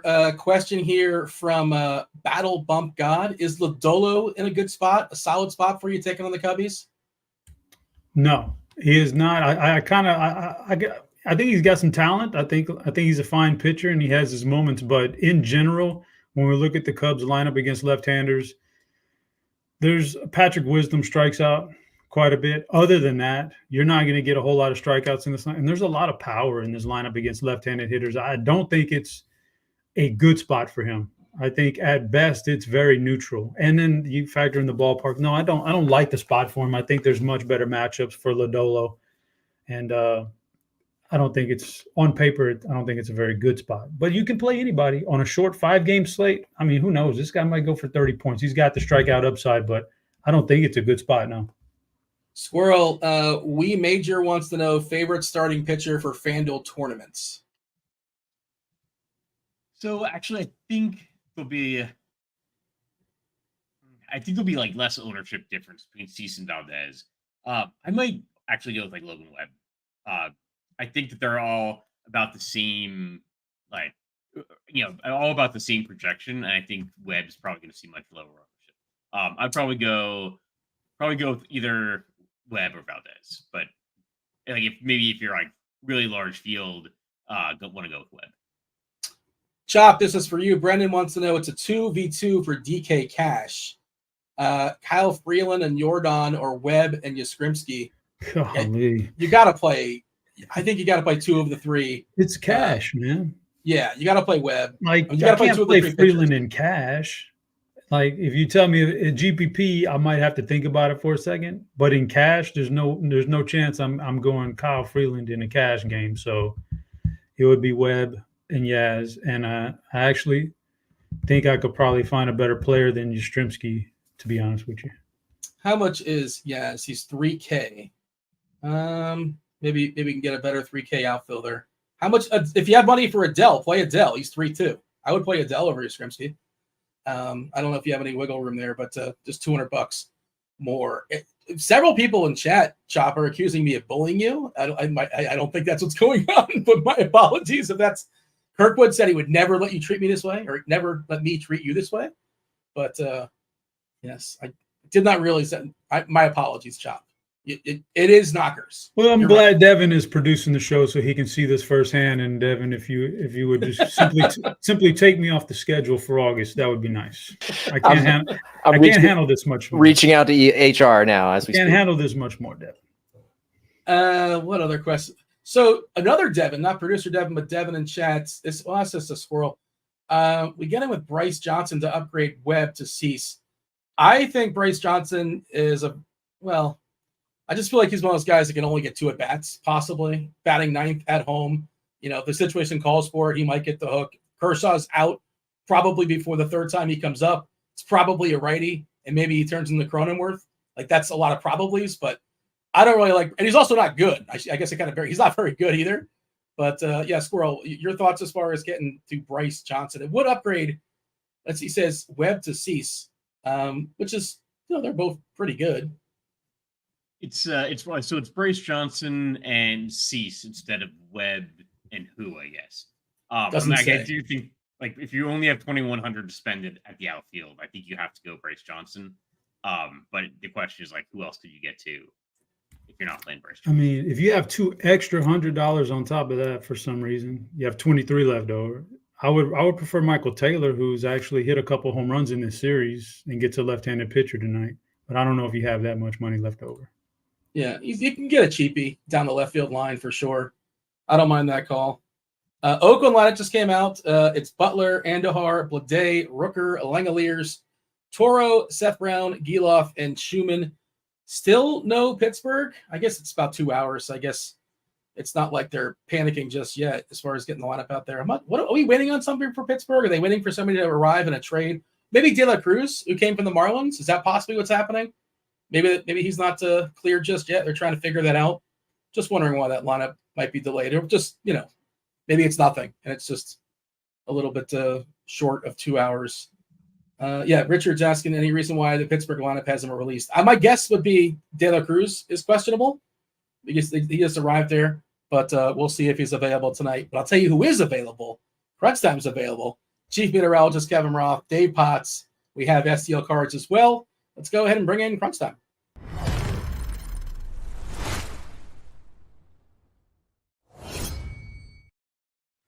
That was a 5-game slate, an hour and 25 minutes. There was some nonsense mixed in there, but we had a lot of analysis. What's up, Roth? Anything Anything new in the last so many hours for you?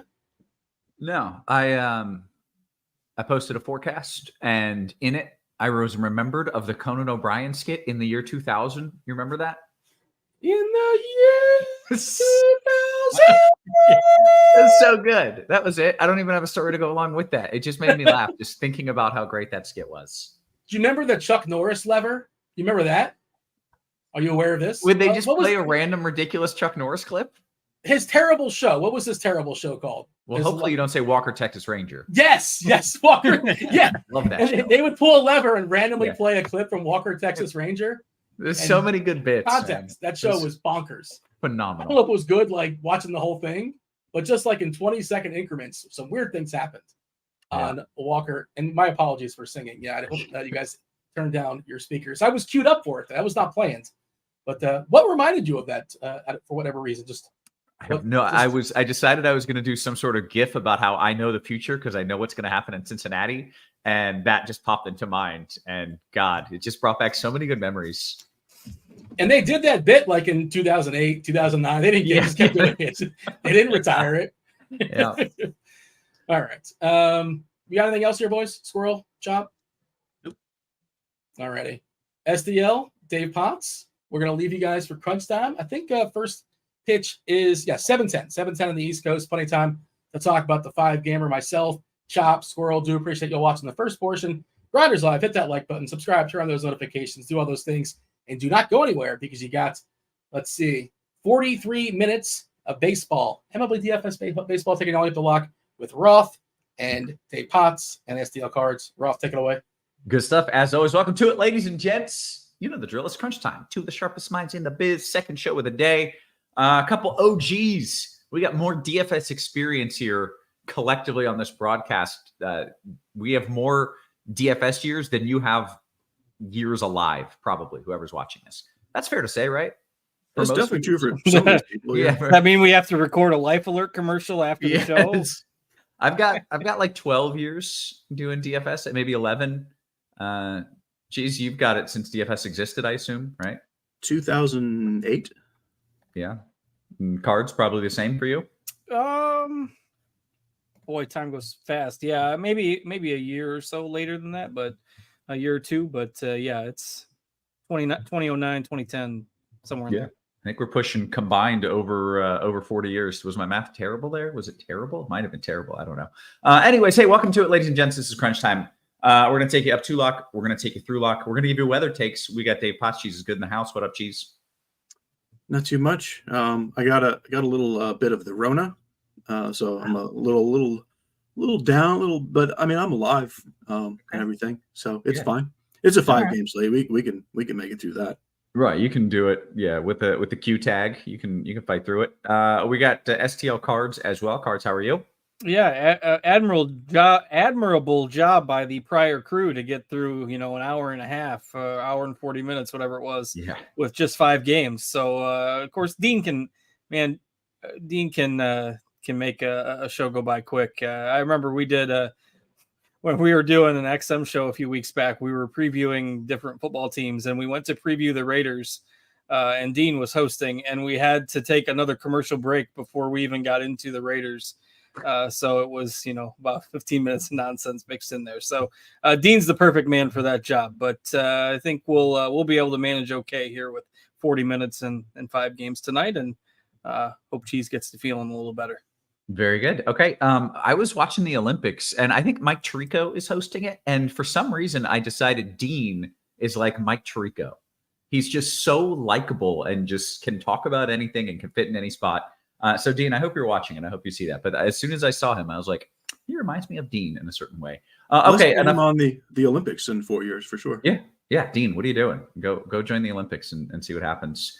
Let's talk about the slate, talk about weather real quick, which is just Cincinnati. That's it.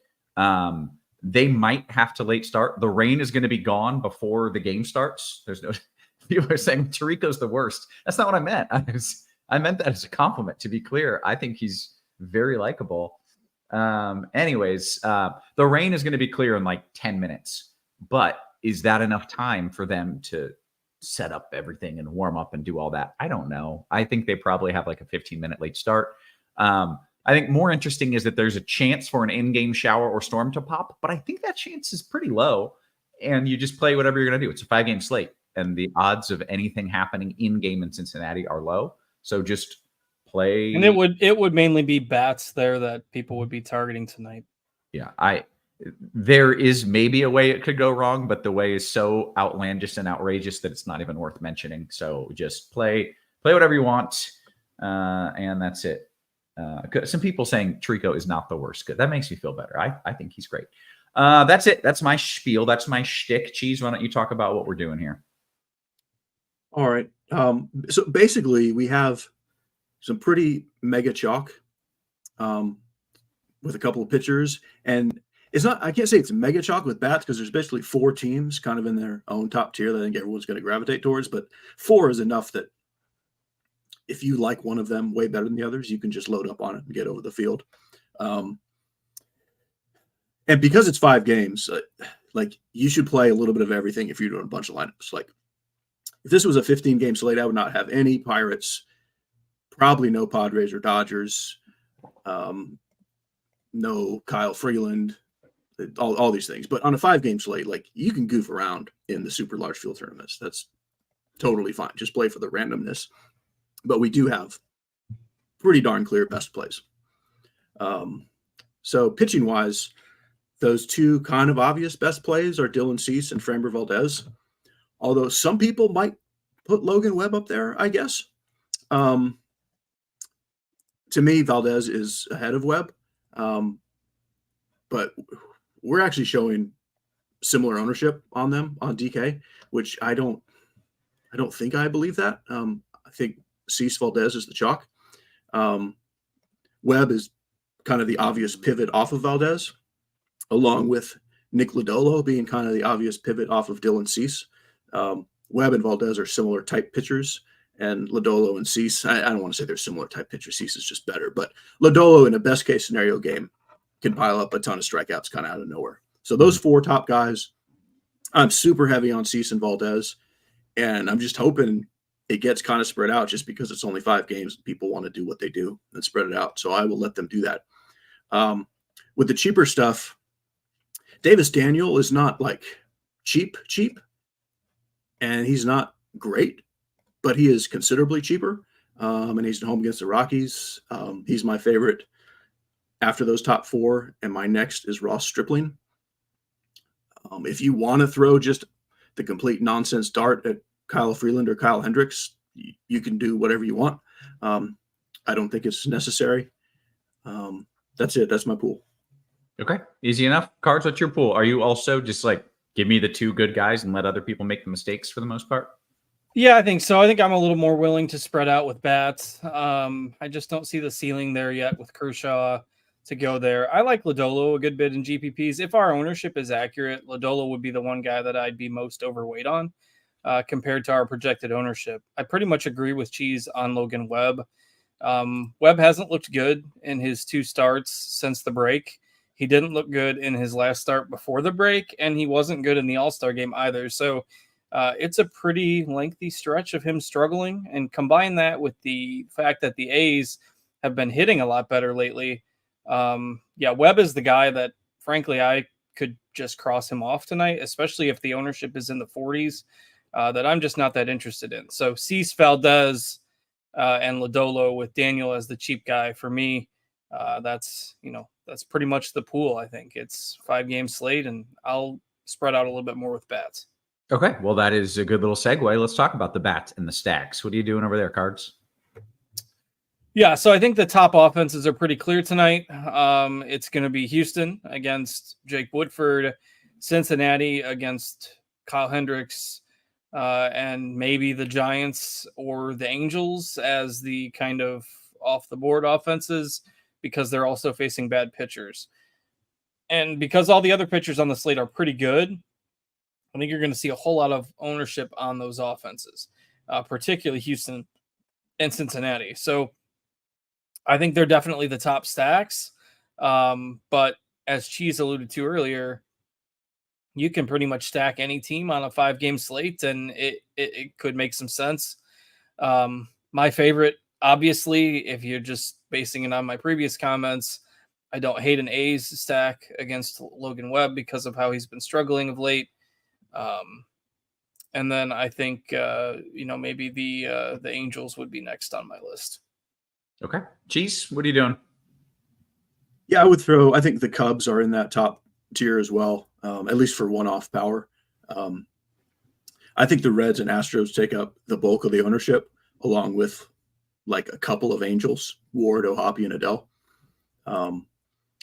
My favorite team is the Angels. That's who I have the most of, followed by the Reds, Cubs, Astros, and then a fair amount of Giants and Rockies. Like I said, I think you just play a little bit of everyone if you're narrowing down a pitcher, which I'm doing.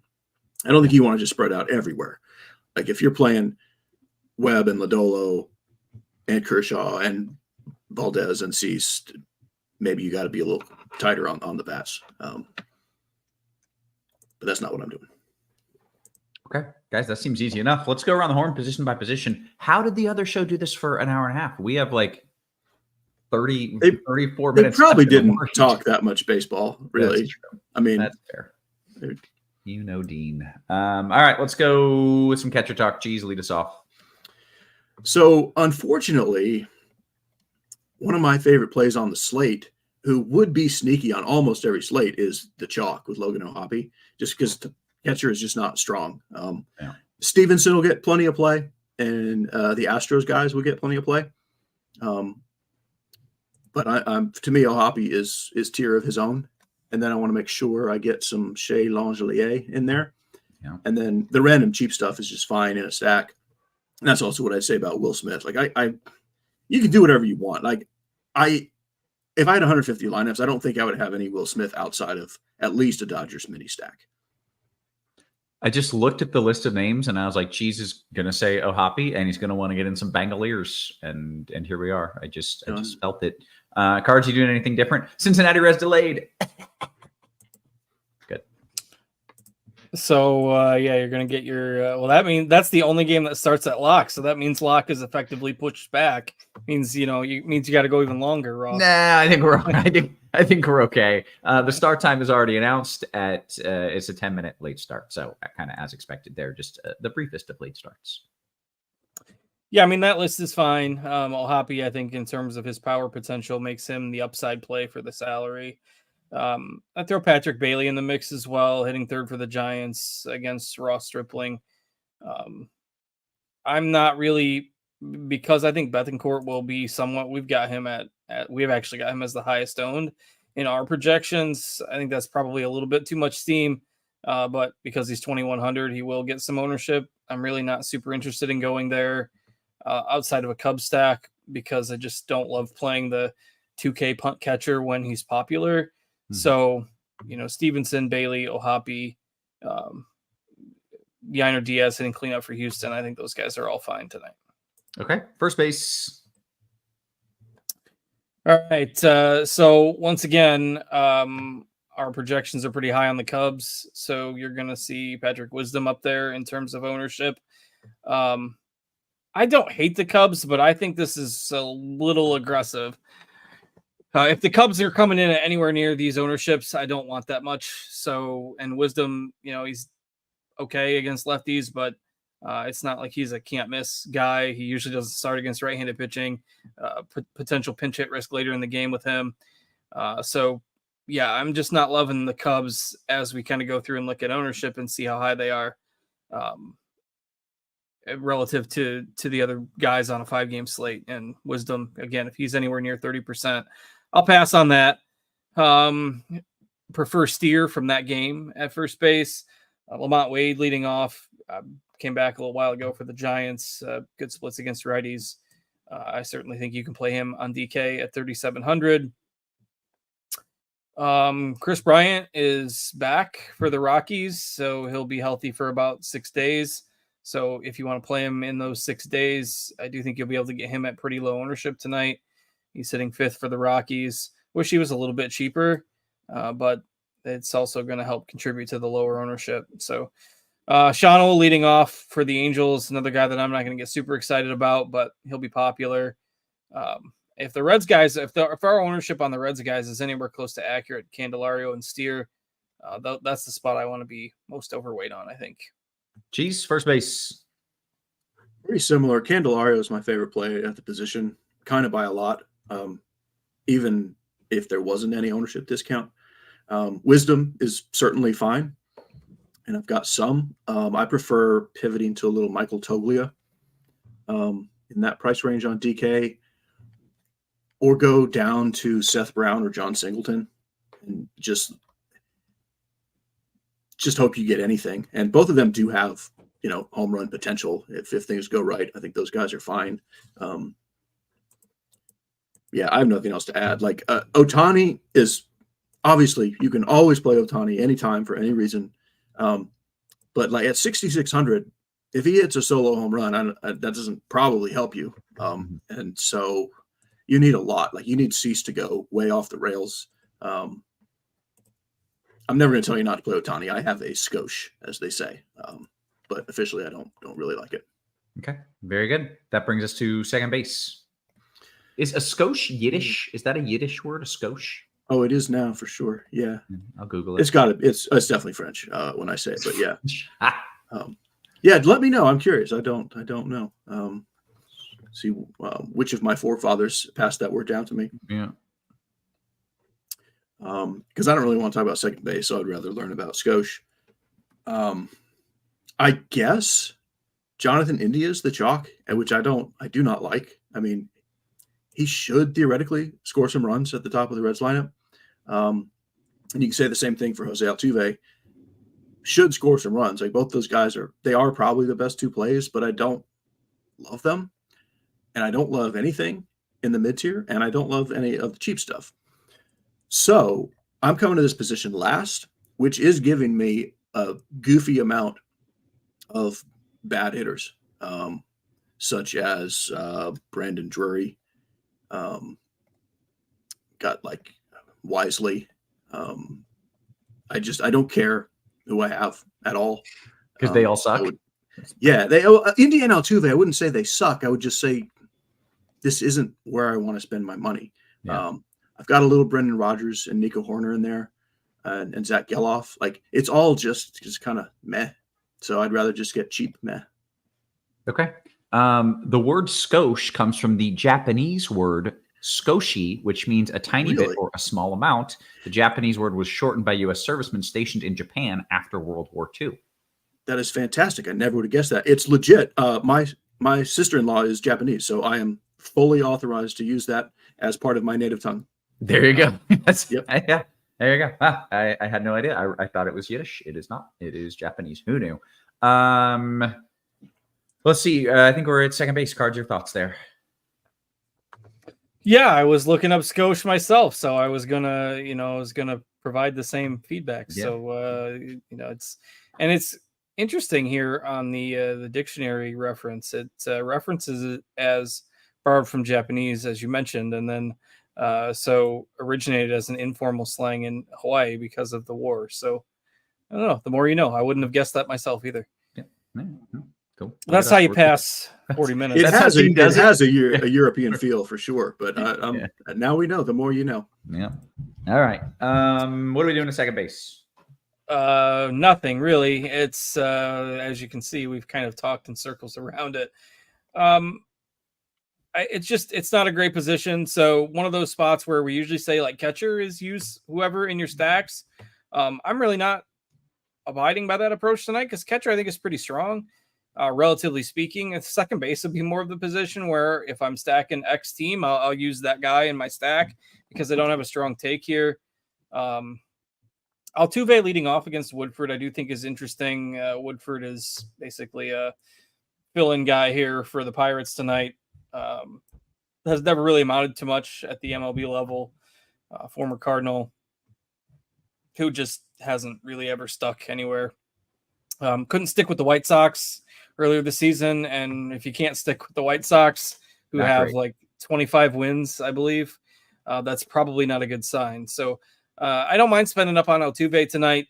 The Angels guys are fine. India at that ownership is probably just in Cincinnati stacks for me. But again, this is a spot where a lot of my lineups, I'll just go with whatever team I'm stacking or whatever I have the salary for, because it's just not super exciting. Okay. Dean, of all people, Dean is yelling at us to talk more baseball. So we better move it along to third base cards. Gotta be a little sarcasm in there. Yeah. Sorry, boss. Move it along. Yeah. The pot meat kettle. Yeah, so third base, similarly, a little underwhelming tonight. Isaac Paredes is making his Cubs debut tonight, I believe. I don't think he started last night. No, I can't. I'm second guessing myself now. Yeah, he did start last night. He just didn't do anything. So, okay, he's playing his second game. He's going to get his first hit for the Cubs tonight against the lefty hitting second. Bregman, there's a lot of guys around that same price tag. I do think Ryan McMahon is a strong tournament play on DK because we're going to see quite a bit of ownership on Daniel as a cheap pitcher. McMahon hitting cleanup. He's kind of around the same price as those other guys. Throw Matt Chapman in there as well, but I prefer him against lefties. Machado against Kershaw. Again, that would be just kind of a contrarian play. You're going to have all these guys that are multi-position eligible.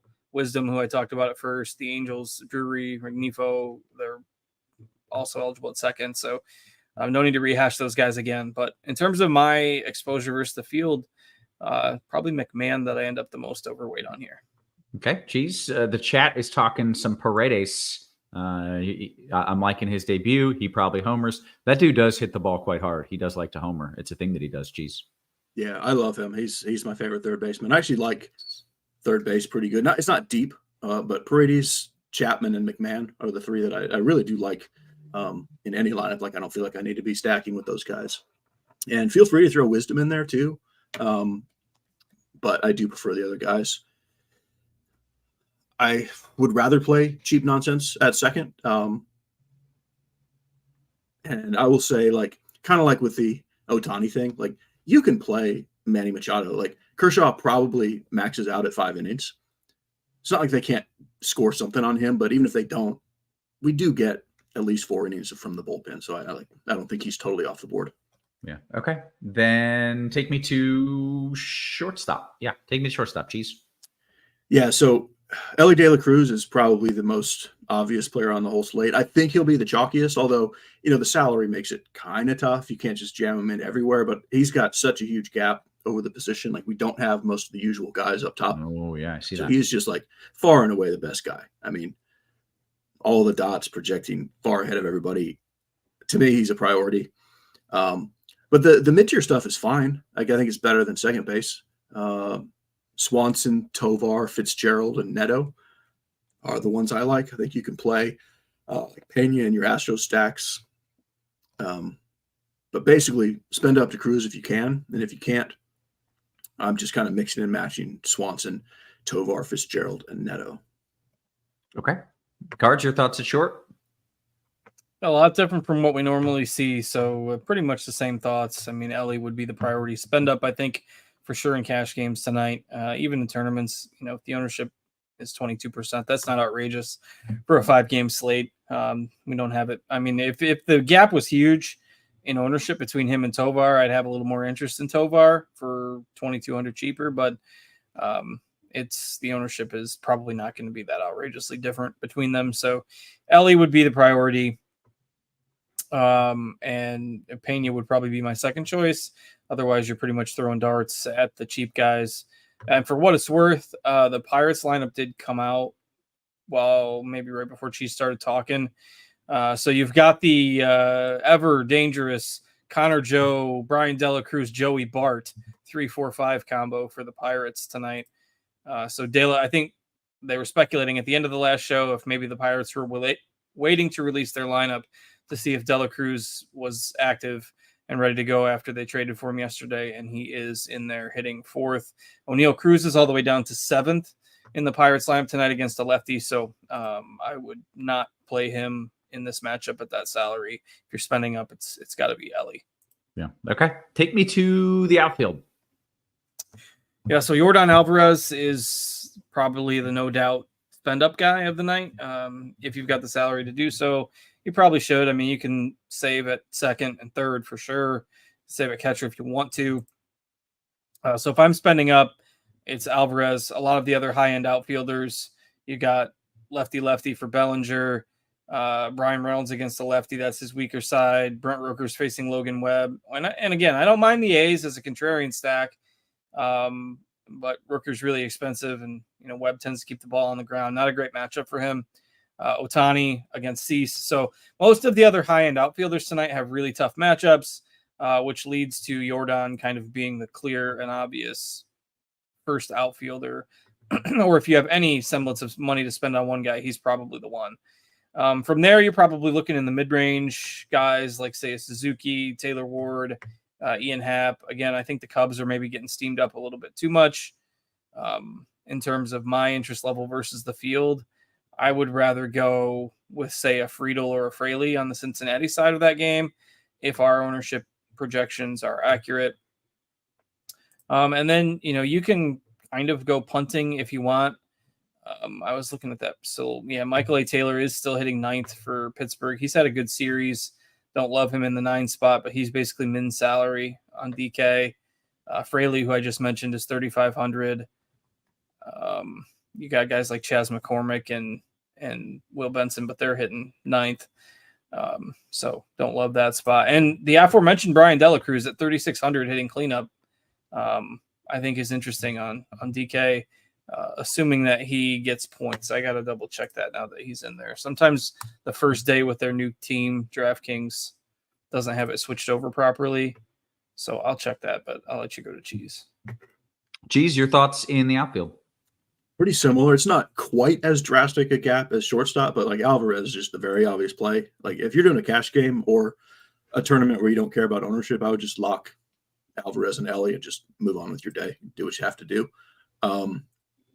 Certainly fadeable in tournaments at probably the highest owned player, but he's not even really that expensive. So I have a lot of him. It'd be hard for me to even express with words currently available how much I like Taylor Ward and Joe Adell. They're my highest owned players by a lot. Throw a little Kevin Pillar in there just to be funky. I do like Suzuki and Happ more as one-offs. I don't think you have to stack the Cubs. You just kind of plop those guys in here and there. Similar thoughts to Cards with, if you can even kind of use the money, I would play those Reds lefties and save the salary. Yeah, feel free to play like a Lawrence Butler or Michael Conforto. There's all kinds of not cheap, but cheap-ish stuff that's acceptable, but pretty far behind like the 4K range. So that's all I'm going to mention. Okay. The people certainly want some home run calls. We'll get to that in just a bit. In the meantime, get ahead of the competition. That's the game, right? You gotta beat everybody else. You're trying to come first place. You can do that with RG Premium. We've got an option for whatever level you're looking for. 6-month combo subscription, exclusive price, $469.99. That'll save you 250 bones as opposed to buying 6 individual months of combo premium. If you're not a fan of commitment, you get just a month of RG combo premium for $120. Pretty solid deal there. Or if you just want a test run here, you can dip your toes in the water. 3-day pass is $19.99. I went and I got a couple banh mi's for lunch. If you don't know what a banh mi is, you should. Cheese, you a banh mi guy? I'm gonna have to look that up. Is it? Yeah, what in the world is that? Don't worry, I'm here for you. It is a Vietnamese sandwich. When the Vietnamese were colonized by the French and they kicked them back out, they said, French, get out of here, but leave your delicious bread, and we are going to stuff our delicious Vietnamese ingredients into your French bread, and it is the best freaking sandwich in the world. Cheese, you live near Auburn, is that correct? More than near it, I live in it. The Vietnamese restaurant is right there. I'm pointing at it, and it's Is it Pho Ly? Is it Pho Ly? It is, absolutely. Yeah. So I Googled it. They apparently 4.5 stars for you, and their banh mi is probably delightful. Okay. Yeah, that's not what I've ever gotten. I've been there, and it's good. But I don't know whether to be frightened at this conversation or what. As Roth just pinged himself. If Roth is at Pho Ly next time I go, then you can be frightened. This reminds me of the time that Roth predicted the weather for the golf tournament at a random Muni course. That's the worst. After having previously used the wrong location for like the wrong tournament or something. Yeah, like 3 times. We pivoted to like a muni course, and it was the most hilarious thing I have ever seen. But then he just gets Cheese's perfect location in a matter of 6 seconds. I didn't realize you were that close to Foley, and I thought you were. I mean, I can walk there with COVID. Amazing. Like it's that close. That's fantastic. Anyways, a lot of people talking about how delicious banh mi's are and how cultured I am. All of this is true. Cards, you should find a Vietnamese place by you. I know you live. Yeah, you can probably the one near you is no. I don't know. Yeah, maybe 100-mile radius. You find me one. But it's a little tougher out in these parts. I got cornfields all around me, man. Right. I believe that.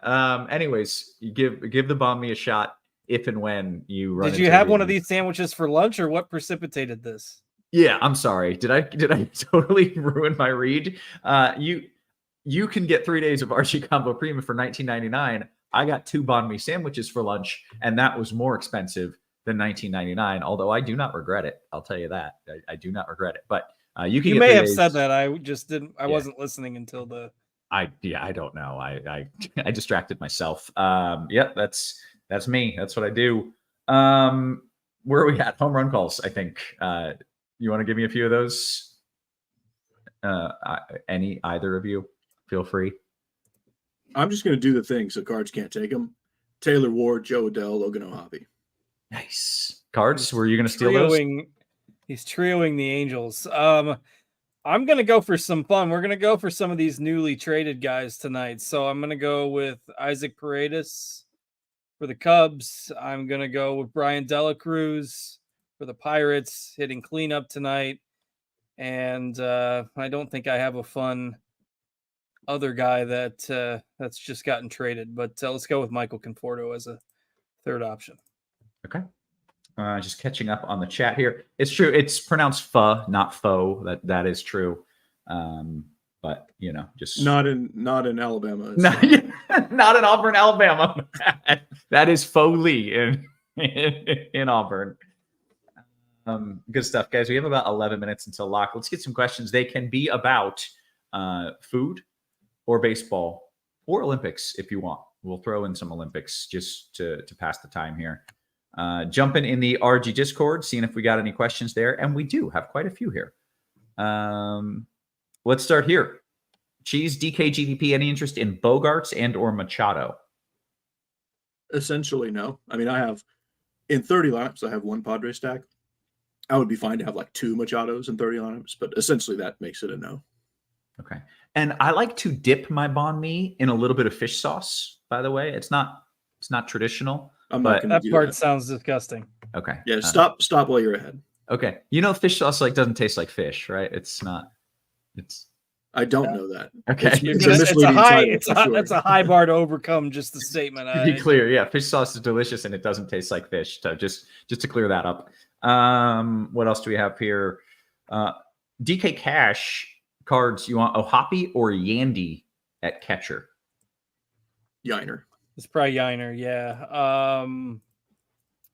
I will go with O'Hoppe. You're right. I just assumed I knew which Y Diaz I was talking about, and I did not. Good call. Favorite FanDuel single entry stack cards? What do you like? Well, assuming they're not quite as chalky as I originally thought they were, I think the correct answer for me to give here is the Reds. Okay. Where am I at? What is the weather like for the golf tournament in Paris? I'm not allowed to say the thing that's happening in Paris. I think we could get in trouble. Yeah, you've already said the word on the show a couple times, so did I? I don't know. They might be knocking on your door. I think that's okay, as long I don't know. Can't be you're in the right. context, I did. But you can ask questions about baseball, about food, or about that thing happening in Paris. Those are the things that you're allowed to ask questions about. The weather's really, really boring and not going to be an issue for golf over there. So I've got the forecast and up. Also, there's only 60 golfers, so the tee times are pretty condensed compared to normal. That is a good note.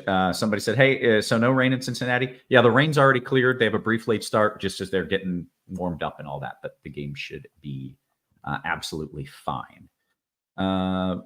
Do we do this util FanDuel Cash Profar or Altuve cards? It's Altuve for me. Okay, great. DK single entry cheese. This appears to be a 3v3. Webb, Tuve, Adele, or Valdez, Myers, Rengifo.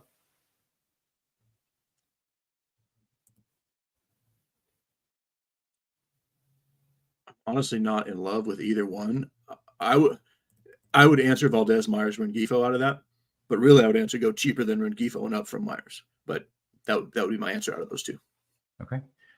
Cloud says, I really thought about tweeting Roth about weather for Carowinds in North Carolina. Is non-sports weather questions included with premium membership? Little secret, you can literally tweet me any weather question in the world and I will answer it for you, because I have a superpower and I can tell people the weather. So why wouldn't I do that? So if you have literally any people are like, oh, it's my daughter's birthday or I'm golfing, just tweet me. I'll just answer it, unless I'm super busy with baseball and it's slam. I will just, you can tweet me any weather question. I actually enjoy it. I'm a weirdo like that. What else do we have? Lodolo with a Houston stack. Is that too chalky, cheese? FanDuel single entry. It's not. Houston's chalky, but Lodolo is not chalky, so that's fine. Great. FanDuel GPP question cards. Would a Giants A's game stack on FanDuel would go I don't really understand the question, but he's asking Giants A's game stack on FanDuel. Yeah, I mean, the game stack element is largely irrelevant in baseball, obviously, because it's not they don't really correlate off of each other, because you're not going to get significant extra innings generally these days. But independently, I think the Giants are a nice contrarian stack, and I've mentioned it a few times that I think the A's are kind of a off the board stack that I like tonight. Did they say single entry? Or just in general on FanDuel? I mean, if you're building a lot of entries tonight, I would probably do some of those. The A's probably wouldn't hit my first lineup, though. Yeah. Okay. In the spirit of the tournament happening in Paris, Cheese, can I play Steph Curry at pitcher and LeBron at third? You cool with that, Cheese? No, I don't think Curry would be very good. I have a question related to that. Let's hear it. If we unless we have pressing questions. I mean, we got a few more, but we'll get to them. What do you got? What is your guys' favorite non-traditional sport to watch during the tournament, the 2 weeks in Paris? Man. Or do you not care at all? I do care. I do care. During winter, I do enjoy curling. Like, I really will watch some curling. But during Summer Olympics, I find swimming to be boring. I don't have a good answer for you. No basketball. I don't know. What is yours? Basketball doesn't count. Water polo. Oh, water polo's sick. That's a good one. Enjoy the water polo, and that's a good one. I laugh because I just happened to have it on the side earlier today, and like when somebody gets called for a foul or whatever, they've got like this little penalty box in the corner of the pool that is you just got to tread water. You go get shunned over there for a minute. So yes, water polo gets my vote. Cheese, do you have a Cloud preference? said beach volleyball? That's a good one. I freaking love watching beach volleyball. That's a really good one. Cheese, the answer is very close to nothing, but if I had to pick one, it would be beach volleyball. Yeah. I love the winter side of things, but not so much the summer side of things. Whatever. My wife and our oldest were just randomly watching the other day, and they saw this cross country course. And of course, our son is a cross country runner. She's like, "Oh, they're going to do cross country running," and then it was the equestrian that came on with the horses, and they're jumping on that cross country track. I was just going to jump in. That I was watching the other day, and that came on, and I don't know if it's the exact one you're talking about, but they were on horses, and it was just this very like empty box, and they would just do laps, and the announcers were like, "Okay, here it goes, this is going to be great," and they just kept just slowly walking around this, and they stopped at one point and did like 2 small steps or something, and the announcers were like, "Oh." So Devin, that's Kevin, dressage, right? Kevin, that's what Boomer did professionally. Like, I'm not even kidding. Dressage, and that's what my daughter does. Yeah, and the full 3-phase eventing that's in whatever's going on over there. So I actually do now understand it. It might have been Egyptian hieroglyphics. I wouldn't have understood. If you've never seen that before, like it is nonsensical. Yeah. So, Cheese, maybe that should be your sport that you start watching in the Olympics now. Well, but I would rather watch my horse do it with my daughter. Yeah, that's fair. Yeah, that does Rather seem than, a little bit more exciting. Whoever. We also had someone say rugby, which is a great one. I actually really enjoy rugby too. Women and guys rugby, I think is awesome. Okay, back to some baseball here. We did get some questions in. Do you like any Rockies other than McMahon? Cheese, you like any Rockies other than McMahon? I do. I like Toglia and Doyle.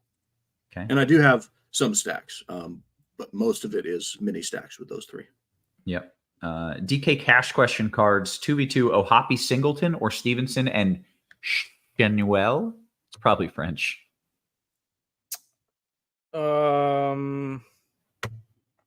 Yeah, probably the first one. I don't love Singleton for what it's worth, but I like that combo better if I had to choose.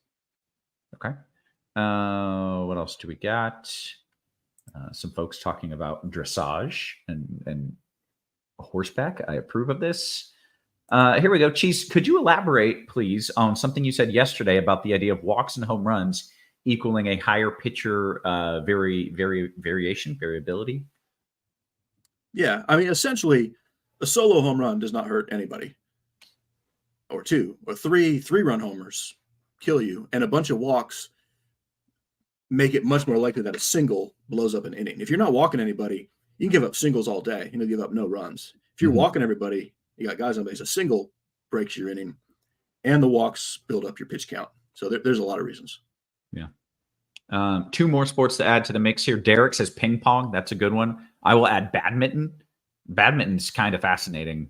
Like the reaction time on those people is absolutely outrageous. What do we got? Thoughts on Caratini from Jim? Cards, you got any Caratini? I do not. I don't really. Where's he batting? He's batting 8th. Yeah, he's 3K on DraftKings. In that range, there's not a lot. So if you can find 600 to get to Stevenson, I wouldn't play Caratini just for the sake of because he's there and it fits your build unless you're stacking Houston. Okay.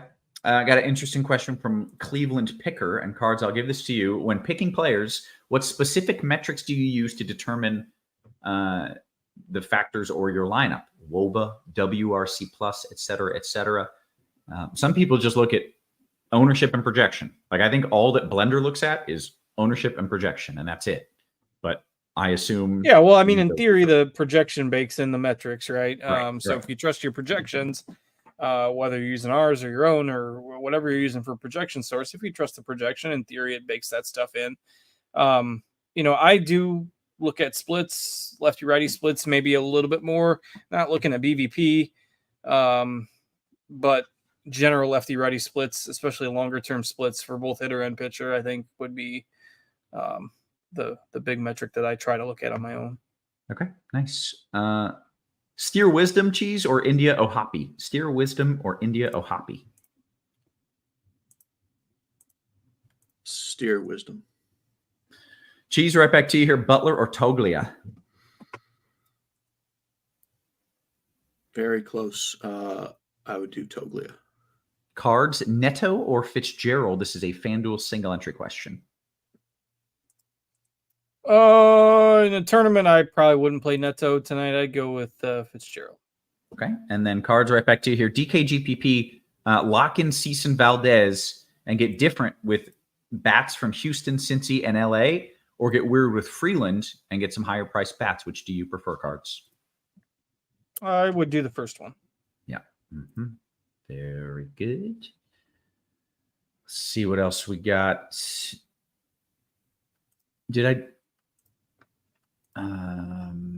Matt says Cheese, Friedel or Butler, DK Cash. By the way, less than a minute until lock. Make sure you get those in. Make sure you hit us with a thumbs up, by the way, on your way out. We would greatly appreciate it. Thank you. Cheese, Friedel or Butler? Cash, I'd go with the red with Friedel. Okay.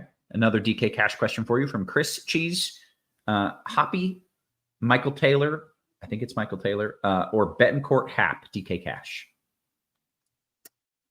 Yeah. I mean, I hate not having a Hoppy, but I would go the other way. Betancourt Hap. Cards, any Profar in a DK GPP? Well, I don't tonight, but I mean, he's been raking, so not. I mean, I'm just not actively targeting the Padres against Kershaw. Okay. Rick says single entry on DK. Who would you stack if you have Cease and Valdez as pitchers? Your favorite stack cards if you have Cease and Valdez, and then Cheese, I'll have you answer that as well, and we'll bounce. So I think an interesting approach tonight. I mean, you're not going to be able to change this now because this game just locked 20 seconds ago. But I don't mind the idea of stacking Cincinnati without Ellie and hoping that he just doesn't go completely nuts tonight. Because you're not the full Cincinnati stack with Ellie is pretty hard to get if you're using those two pitchers. So I don't mind that approach. Otherwise, I would probably go with somebody like the Giants because I think that's easier to work with the salary. Okay, Cheese. Have you been paying attention? Who is my favorite stack? I really haven't been paying great attention. I think his answer is going to be the Angels. Yeah, not even close. Oh, Angels. okay.